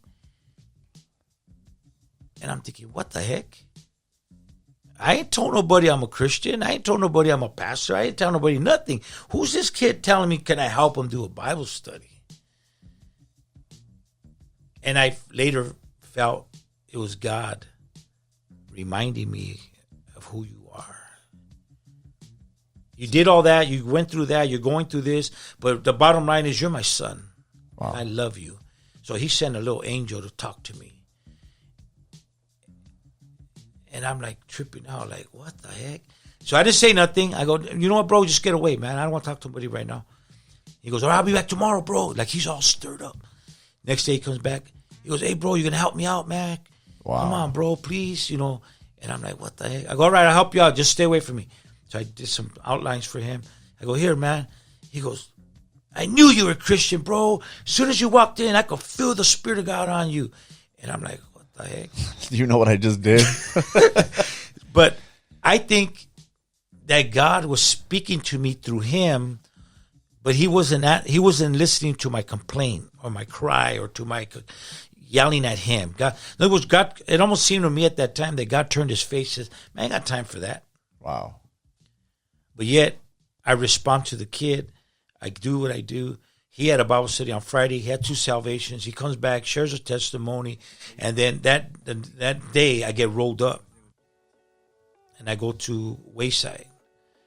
It's kind of weird how God used that kid, Junior, to remind you of your true identity. Exactly. Right? Yeah. Even in that cell, even through everything that happened to you. Exactly.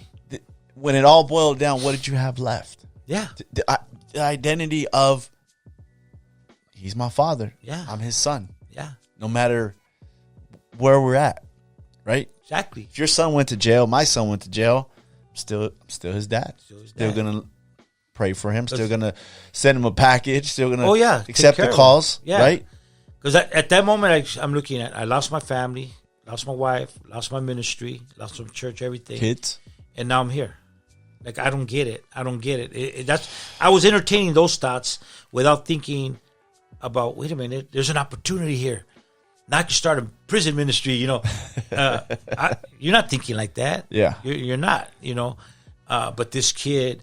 So that only happens in the movies. Yeah, right? It only happens in the movies. The reality of human nature is not we go to prison after all this happens and we sit down and pray. The reality is we, like you said, we raise our fists to God and say, why am I here? What happened? Yeah. I've been faithful. I've been loyal. I've been committed. I've been sold out the whole route. And now you put me in here. Like, what? Why? And I didn't get it. I didn't understand it. So I'm in Wayside. Never been there. I get there. There's all kinds of bunks and beds and stuff. And so I sit down in my bunk, and all of a sudden there's going to be a riot. Now, I've never been in a riot. And the blacks are pushing their stuff this way. The Mexicans are pushing their stuff that way. And it's going to kick off. I'm in the middle. I didn't move my bunk. I don't know what they're doing. I thought they were going to start breakdancing or something. And it wasn't like that, bro. It was going to kick off. You could feel it in the atmosphere. Something's going to kick off. And so I didn't move. I just stood there. And this older homeboy came up to me. He goes, hey, I said, what are you doing, man? I go, what are you talking about? He goes, we're going to get ready to have a riot, man. We'll kill these negros and whatever. And I'm like, I didn't get it. I'm still zoned out. I'm zoned out on my problem. And then the Lord spoke to me right there. And the Lord says, get up and pray. And I'm thinking, like, I know the voice of God, you know what I mean? Right. And the Lord said, get up and pray. And like this fear came on me. Like the presence came on me, but a fear came on me. And I'm like, what the heck? God's speaking to me. And I knew it. And I'm sitting in that bed. And I'm like, man, God.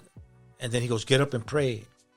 And so I put my head down and start praying. He goes, no, get up and pray. And then this boldness came on me. Because I'm a bold guy. But in other words, I don't care about your little pity party. Get up and do the work I've called you to do, man. So I got up, bro, and I started praying. Out loud in the middle of this crowded riot, right?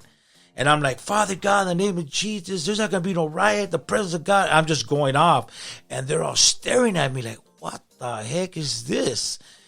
They don't know what's going on. And I go, you know what? I know there's some of you, you're Christian. You need to come over here. We're going to do a prayer meeting. And I'm just talking. I know it's God. It ain't Richard. Trust me. And I called a prayer meeting. I get 10 guys, bro, in a circle. And they're coming out of the woodwork, and they're scared. They don't want to riot. You guys saved, man? You love Jesus, bro? Yeah, man. All right, bro, we're going to pray, man. There's not going to be no riot. I just took control. And we got hands, and we started praying, bombarding heaven. And nothing happened. I go, okay, now go back to your bunks, bro, and just keep praying, all right? And they're staring at me like they're tripping, like, what's going on, right? This is crazy. But, bro, you can feel the presence of God just drop at that moment. Like God just got me that boldness to get up because that's who I am. But, under the situation, I allowed it to squash me, like take my joy, take my victory at that time. But God says, I ain't got time for all that. Let's go. I got to get you busy. And so I got this stirring inside of me, man. Wow. And so then I sat back down in my bed and I started praying, dude.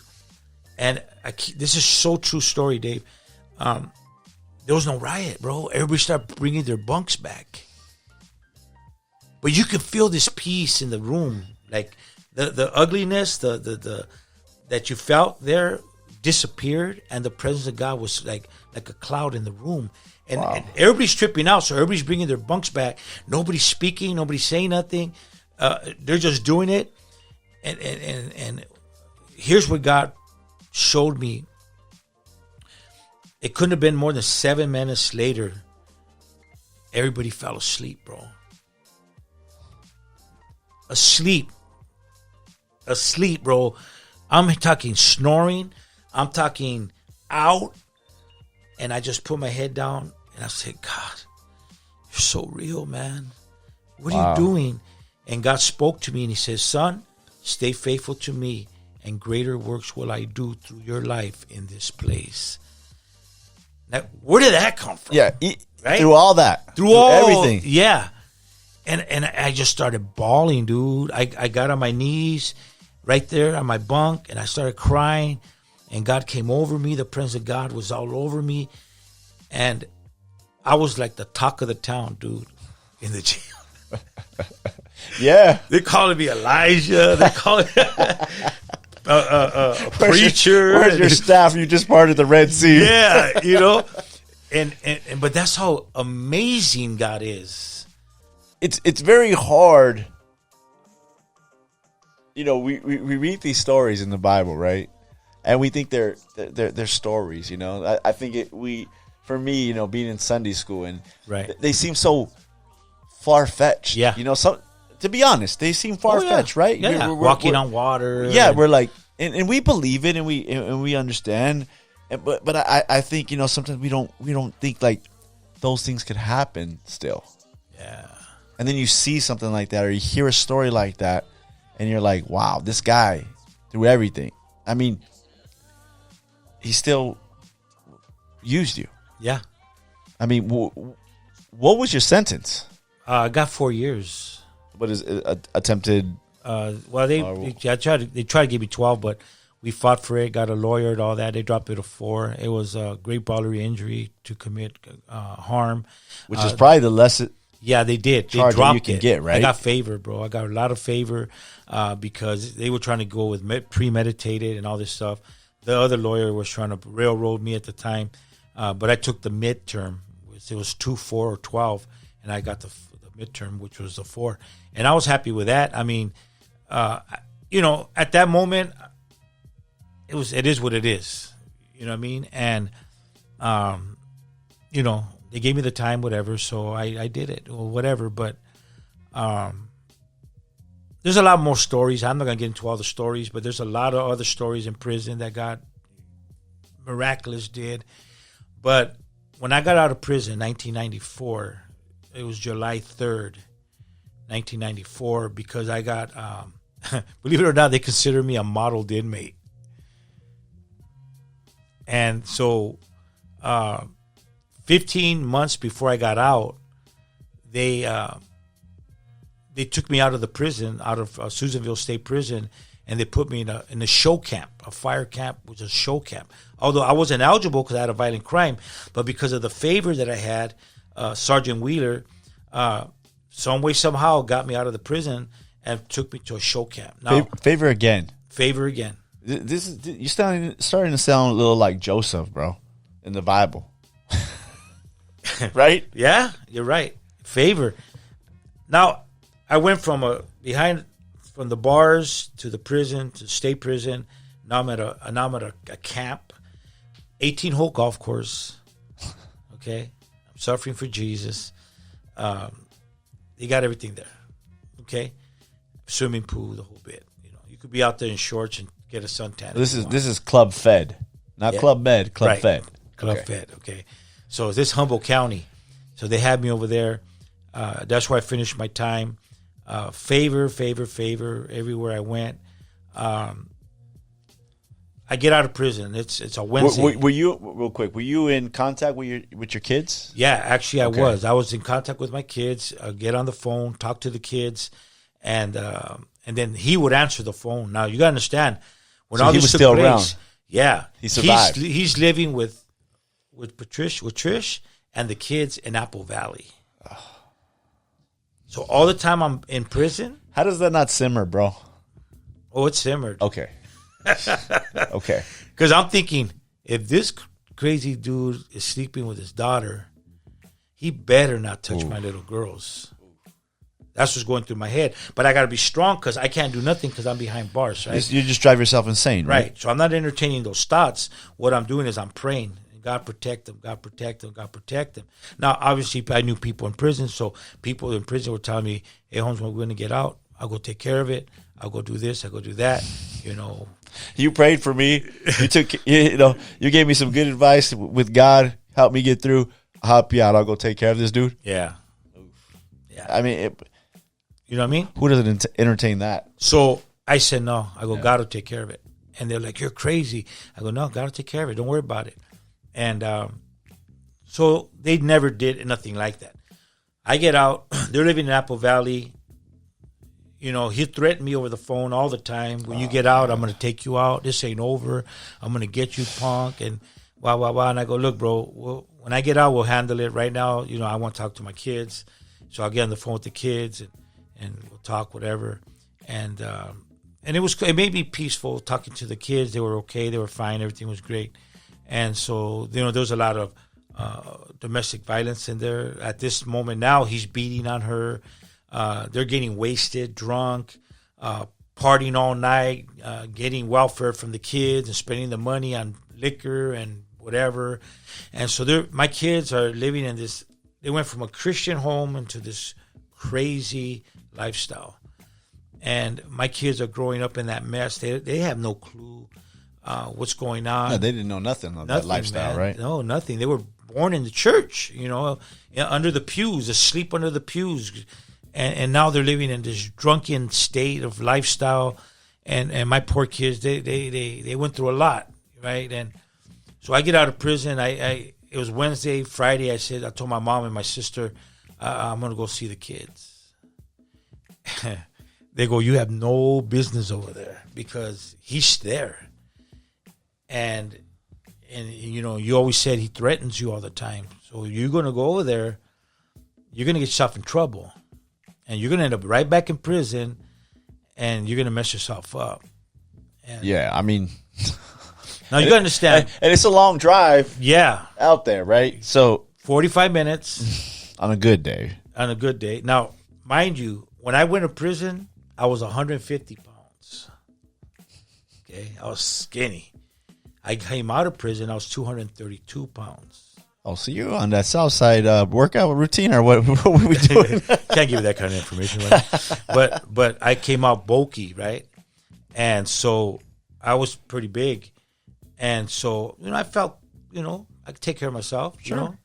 And so I'm driving over there Friday, and the Spirit of God came on me, and the Spirit of God says, you have to forgive them. Oh. This is true, man. You got to forgive them. I'm saying, oh, heck no. And I'm driving, right? I'm trying to think in my head, if he comes at me, if he tries to swing on me. That's what's going through my head. Of course. But the Spirit of God is telling me, you need to forgive them. So then I get this bright idea to put on some music so I don't have to hear the Spirit of God.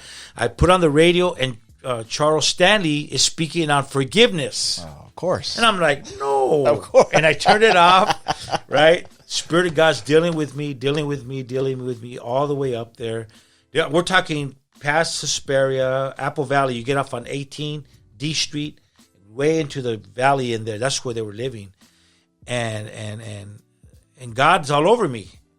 I mean, I was serving God in prison. I had revival in prison. Men were getting saved in prison. Men were getting healed in prison. Mafia men will come to me at night to break. Like, these guys were heavy duty men that in the daytime they were killers. In the nighttime they're like babies right here by my bunk. Wow. And I'm praying for them. I'm loving on them. I'm sharing the love of Christ. I came out of all of that, and now I'm serving God. I'm doing good. I'm on my way to go see the kids. God's saying I got to forgive them. I don't think that was cool. I don't think that was right. But get there. Did you have any thought of just do something, man? If it came down to it. If it broke off, it's going to break off. Because, you got devil and angel, right? That's what I'm saying. I mean, and you got God telling you one thing, and you got the evil one telling you another thing. And you're in the middle, but what are you going to entertain? Yeah, the Spirit of God or the spirit of the enemy? and I'm trying to stay cool in my head. I love Jesus, man. I'm saved. I'm sold out. God saw me through a lot, like rekindled the fire, refilled me. I mean, I'm excited for God, but now I'm putting myself in a predicament because now I got to go back to the enemy. The man that destroyed my ministry, the man that destroyed my family, the man that destroyed my wife, destroyed my children. I know where I'm going. Threatened Threatened to kill me. All this is going through my head, but at the same time, God's saying, "You forgive him. You got to forgive him. You got to forgive him." So I knock on the door, man, and I knock on the door. He answers the door. Of course. Of course. No shirt on. Of course. You can see the cut. Oh, man. Of course. And I'm like, oh, my God. Are you serious? And he just stared at me. Like, he's giving me this, this guy was big, dude. He was an electrician for 30 years. Big old wrist, big old Popeye arms. I mean, this guy could probably knock me out with one punch. And he had a big old mustache. And he just had that look, man, like a scary look. And he answers, and I go, "Hey, man, come to see the kids." And God said, "Forgive them." Bro.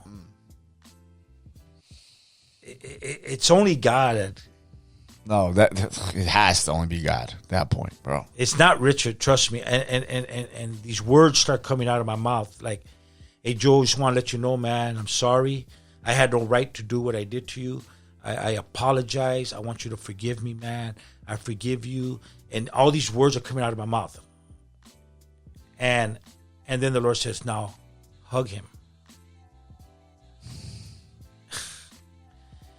So I'm hesitating, right? I know what God's telling me to do, but Lord, by hug, you mean headlock? Or yeah, exactly. And I'm thinking, he's not gonna let me hug him. That's weird, And God says, hug him, because at this point he was frozen. He didn't respond. He didn't blink. He's just standing there, just frozen. And as I'm speaking these words, and I hugged him. I go, "Hey, Joe, I love you, man." And when I let him go, Dave, I felt something leave me. Oh. I felt something heavy come off of me. And then I felt this peace come inside of me. And I just started, like, I wanted to cry, but I didn't want to cry in front of him. And then she came out, and, "What are you doing here?" She's cussing me out. And I go, I want you to know I forgive you. I love you. I want you to forgive me. I should have never did that to him. That's your dad. And I just went on, rambled on.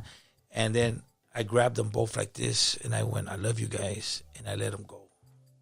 Wow. And at that moment, the kids run out and Dad, and we're hugging. And we jumped in the car. And I go, "I'll bring them back tomorrow." And I took off. And they're both, I kid you not, bro, they're both like their jaws are on the floor. They're just like, they don't know just what happened. Wow. And I got in the car, we take off, and I drive like half a block, bro. And I pulled over, I just broke. I broke, and I said, "God, you're too much, man." And I just felt this joy, this peace come over me, like God saying, "Get down, boy." You know what I mean? And like he was proud of me, And, wow. And that's how I felt. And so we drove to the house in Southgate. And that's when they were sharing stories like, "Dad, he beats up Mom, and he gets mad and he kicks us out of the house. We sleep on the porch, and sometimes we have to sleep under the car." And oh my God! And so I talked to my pastor, a couple other people, and they go, "You need to get a lawyer. You need to fight for those kids." And we did. I fought for my kids. 6 months later, December, Christmas Eve, I had papers. I had custody of my kids. It had to be really bad for them being there that's unheard of, for the court to give you custody of 3 kids and you just got out the pen. Favor. Favor. Right. When you have the favor of God, nothing's impossible, because I saw it in the prison system. All the favor. Now you gotta understand, I was considered a modeled inmate. They gave me a badge called a privilege card. I could wear this blue privilege card. I'll be first one in line for breakfast, first one on lunch or dinner, first one at the laundromat. I have favor. Everywhere I went, I have favor. God always took care of me. When I went to the camp, everybody worked outside, cutting trees. Richard worked in a gas station and had no gas.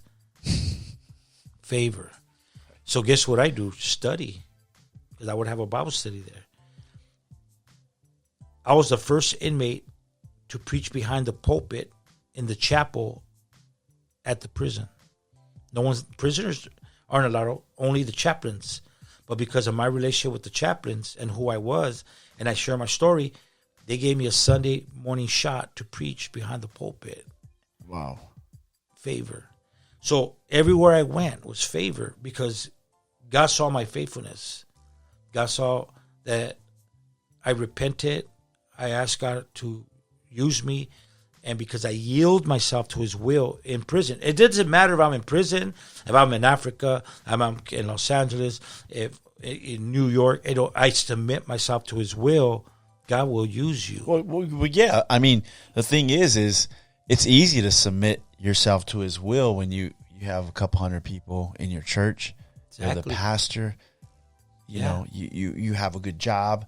Yeah. Family's good. Yeah. I could submit to the will of God. Yeah. This is cake. Yeah. To submit to the will of God when things ain't cake, man. It ain't cake. I'm in a foreign land, right? Yeah. I'm a missionary in the prison system because never been in prison. Dangerous. Yeah. It's a different lifestyle. I've seen some crazy things go on in there. I've seen guys get stabbed. I've seen guys get raped. I've seen, not because I was looking for it. It just happened. And I'm like, whoa, what's that about? But I got protected from day one. When I landed at Susanville State Prison, when I walked in that dorm to go get my bed, there was these two big Mexican dudes, tatted down, big mustaches. When I walked in, I go, hey, what's up, man? And they looked at me like they didn't, like a rato with you, man. And I'm like, whatever. So I walk and I'm putting my stuff on my bunk, and they followed me. I would be sweating that. Yeah, see what I'm saying? And these guys were like 6'4", 20-inch arms, big dudes, big essays. And I look back, and then one of them says, hey, are you Richard Rodriguez? Dude, my heart dropped. Like, how in the heck does this guy know my name? No, I'm his brother, Ralph. Yeah. I'm Richard. You know, and he goes, you know this guy? That I go, yeah. He started throwing out some names. I go, yeah. He goes, yeah, they told us you're on your way up here. And I just want you to know that, you know, you're protected. I'm the shot caller in the yard. And whatever you need, we're here. No one's going to mess with you. Anyone that comes near you, we'll take care of it. I go, look, bro, straight up, I'm a man of God. God's going to take care of me.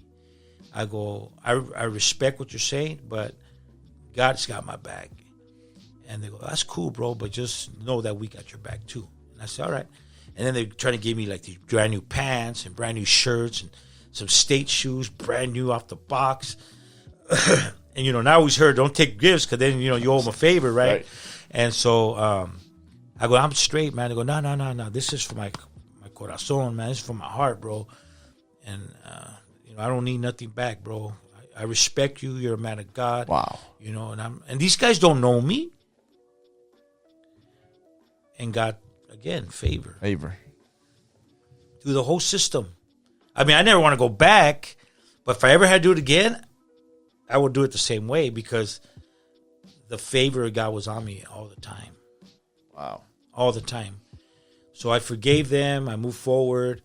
I You won get custody the of your kids, which is favor, which is crazy. Got favor. That doesn't happen. That doesn't happen. Never.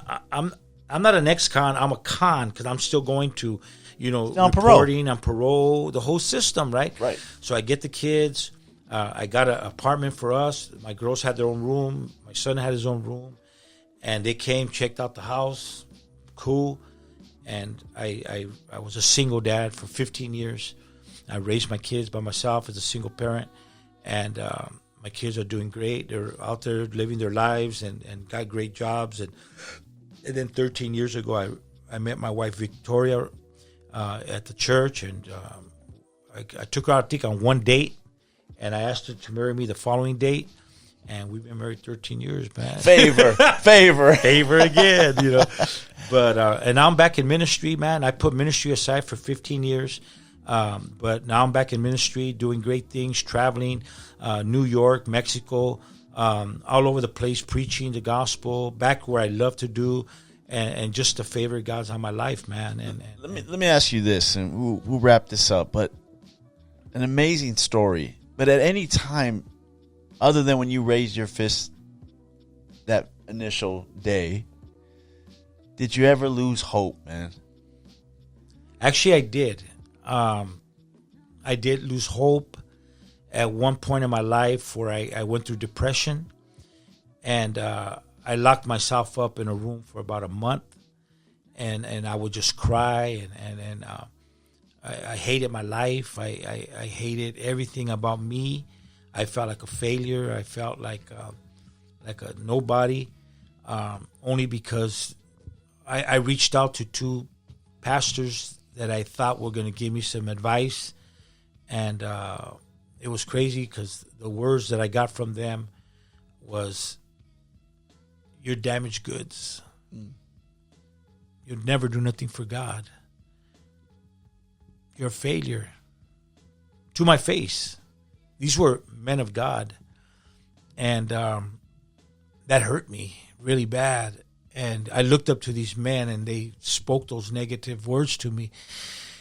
And I remember going home, and it just bothered me. The entertaining of the enemy in my head, like, you know, you're a failure, you're no good, you never do nothing. And I went through this deep, deep depression. And I'm in my bed in my room. My kids would come in the room. "Dad, what's wrong? How come we don't want to come outside?" And I would just cry. And they couldn't understand it. I couldn't understand it. And one day, man, it was like 2, 3 in the morning. I heard a voice speak to me and says, "Get up." And I woke up, and I go, "What the heck?" And he goes, "Get up." And I got scared, and I got up, and then he goes, "Get on your knees and repent." Like, I heard the voice clearly, and I fell on my knees, and I started crying, and I said, "God, forgive me. I'm sorry. You know, I'm not a failure, God. I'm a victor." And I just started speaking all these things out, and then the Holy Spirit came on me, man. And everything shifted right there. And that's around the time when I joined Pastor Mark Amaya at the Whittier Church, and I spoke with him. I told him my situation. He took me in, and I've been there with him 15 years now, serving God and doing a lot of great ministry together, building the church and preaching, evangelizing, everything, speaking into people's lives. Yeah, building marriages. Me and my wife started Bible studies, 3 different Bible studies. The first one we started, we created 6 Bible studies out of one, discipling, teaching couples, raising them up. The second time around, we did again. We started another, I think, 7 Bible studies. At one time, we had 23 Bible studies in the church. We didn't build them all, but we built at least 11 or 12 of them. Fresh couples serving God. Just amazing fruit out of the ministry of what I went through. But you know, God spoke to me one day, and He says, "Son, I had to crush you to get the anointing out of you." And He gave me a vision of an olive, and He put the olive in His hand, and He goes, "I smashed it, and then the oils came out. That's the anointing." He goes, "The only way I can flow out of you with anointing, Richard, is I got to crush you." He goes, "I had to crush you." And I'm like, "Oh, you did it." So I'm going to read a scripture. Yeah, man. Real quick. This scripture means a lot to me because God spoke to me in prison with the scripture out of the book of Job. It reads like this. It says, "For there is hope for a tree." I consider myself the tree. "If it is cut down, that it will sprout again, and that its tender shoots, which are the roots, will not cease. Though the roots may grow old in the earth, and its stump may die in the ground, yet the scent of water will cause it to bud, and bring forth branches like a plant. And God spoke to me. He goes, you're the tree. You fell. But because of your roots that were deep. Wow. And water don't smell. It's the Holy Spirit. Brought life to my roots. And this tree grew back. And that's where I am today. That's crazy, man. Yeah. That's amazing. Yeah. And it's from Job. Yeah. If anybody knows the story about Job, man, you talk about some hard times. Yeah. Talk about losing it all. Losing it all. And today I'm blessed. I have my wife. I have grandkids. My children are doing great. Man, I'm in a great place. I'm close to retirement with my job, with the Teamster Union. God's been so faithful. God has been so good. Finances are great. Everything I have right now, Dave, I don't deserve, but I give all the glory to God, man. Amazing story, Rich. Yeah. Thank you, man. Yeah, bro. Thank you for coming. Well, thank you for allowing me to share that. You know what I like about you, Rich, and this is the honest truth. Through all of that, and as many years as I've known you and your family, it's amazing because you always had a great attitude. I always seen a smile on your face. You always came up to me, younger than you, of course, way younger. Oh yeah, way. Talk to me, was my friend, and I appreciated that. Yeah. And to know that you were going through all of that, but that was just who you are, and I appreciate that, man. Yeah, thank you. I really do, man. We're gonna wrap this up, but before we wrap this up, me and Cam have a little thing we call the Furious Five. Okay. And what it is 5 questions. We ask you with short answers. All right? So, I wrote them down. Okay. If you can change, number 1, if you can change one thing in your life, anything, what would it be? My attitude. Your attitude. Because sometimes I think I'm very aggressive. And humility is something God's teaching me. I like that. Because you know why? Because are we always learning something? Mm-hmm. And God's not finished till the day we die. Right. Right? Right. Some people think this is me, that's it. I'm going to stay like this. I could do better. Constantly evolving. I love it. Constantly. Number 2. What person made the greatest impact on your life? I mean, I know it's God, but is there one person that you say, yeah, that dude? Yeah. My pastor, Mike Neville. I considered him my father. The dad I never had, and the man that always spoke truth to me. Even when I was, as a young pastor, he would always correct me, tell me what I did right, did wrong. And I honored that man, and I respected it, and whatever he said, I did. And I think his way of ministering, preaching, teaching, we would have our meetings, and we would have breakfast together, and he would always tell us the truth. It was funny when I was gaining weight at the time. I had a little pot belly, and he didn't have to say go on a diet. He'd just slap your stomach, and you already knew, like, oh, I'm getting heavy. Or if he didn't like you growing a beard, he'll just come and do that to you and walk away, and time to shave it off. But I had that much respect for that man, and right. and it hurt me when he died. But in my heart, I want to carry his legacy. I want to carry his vision. I want to preach like him. I want to teach like him. I want to love like people like him, and I that's my goal, to be like my pastor.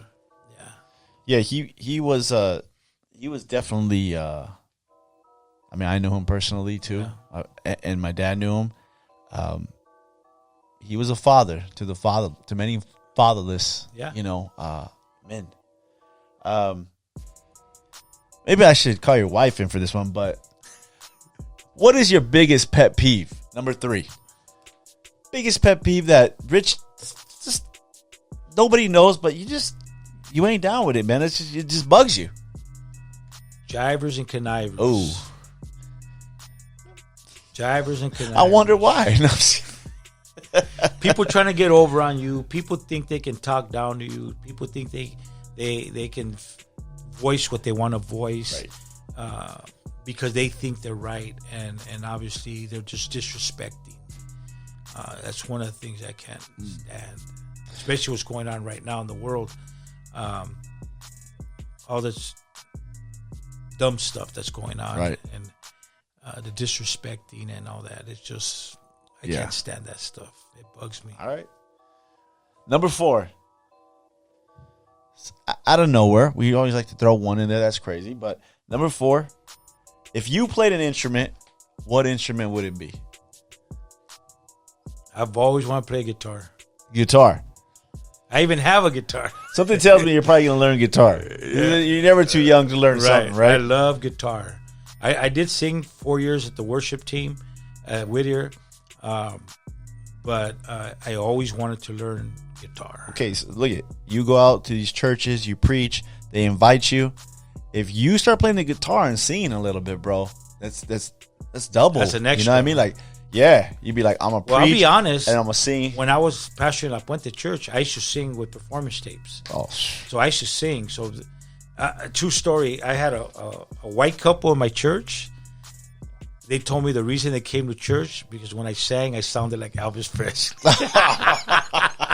Well, I don't really agree with that, but that's what they told me. They go, when you sing, man, you might be hey, Elvis. listen, I know God gave you favor, but it wasn't that much favor. Take it easy, bro.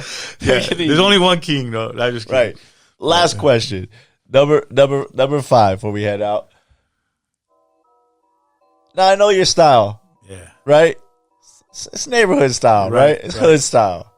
But if there was one style you had to pick and you had to change to that style, what would that style be? Surfer. A surfer. Maybe I'll grow a hair to get a ponytail. Oh, so get a ponytail? Yeah. Nah, I've always liked the beach. I've just boogie board a lot when I was younger, but I think that style. I was more of a surfer style growing up. Hey, there's still time. Yeah. You said you were close to retirement? Yeah. I'm going to see Rich at the beach with flip-flops, Tommy Bahama shirt on. Yeah. Hey, what's up, Dave? I'm retired now. I'm retired. I'm cool. Just at the beach. Hey, Yeah. that's a good... I've always liked that style because that's the way I used to dress before in high school, but... nice. Hey, Rich, I appreciate you coming out, man. My honor, man. Anything you want to promote or anything you want to just say before we wrap it up? Whoever's listening to this, stay faithful, man. Stay focused. There's not one trial, one attack in your life that you can't conquer, because what happened to me was an assault of the enemy. I believe it was linked to the trip from Africa, but at the same time, it came suddenly. But I thank God that I stood faithful and I hung in there. And unfortunately, God had to crush me. It wasn't part of my plan, but the crushing is good. And just allow God to do what He has to do in your life, always. And don't question God. Just flow with it. Be a man up, and fight through it. That's it. That's it. Right on, Rich. Check him out. Have him come to your church. Share his story. That'll wrap up this episode of the Street Gospel Podcast. We out.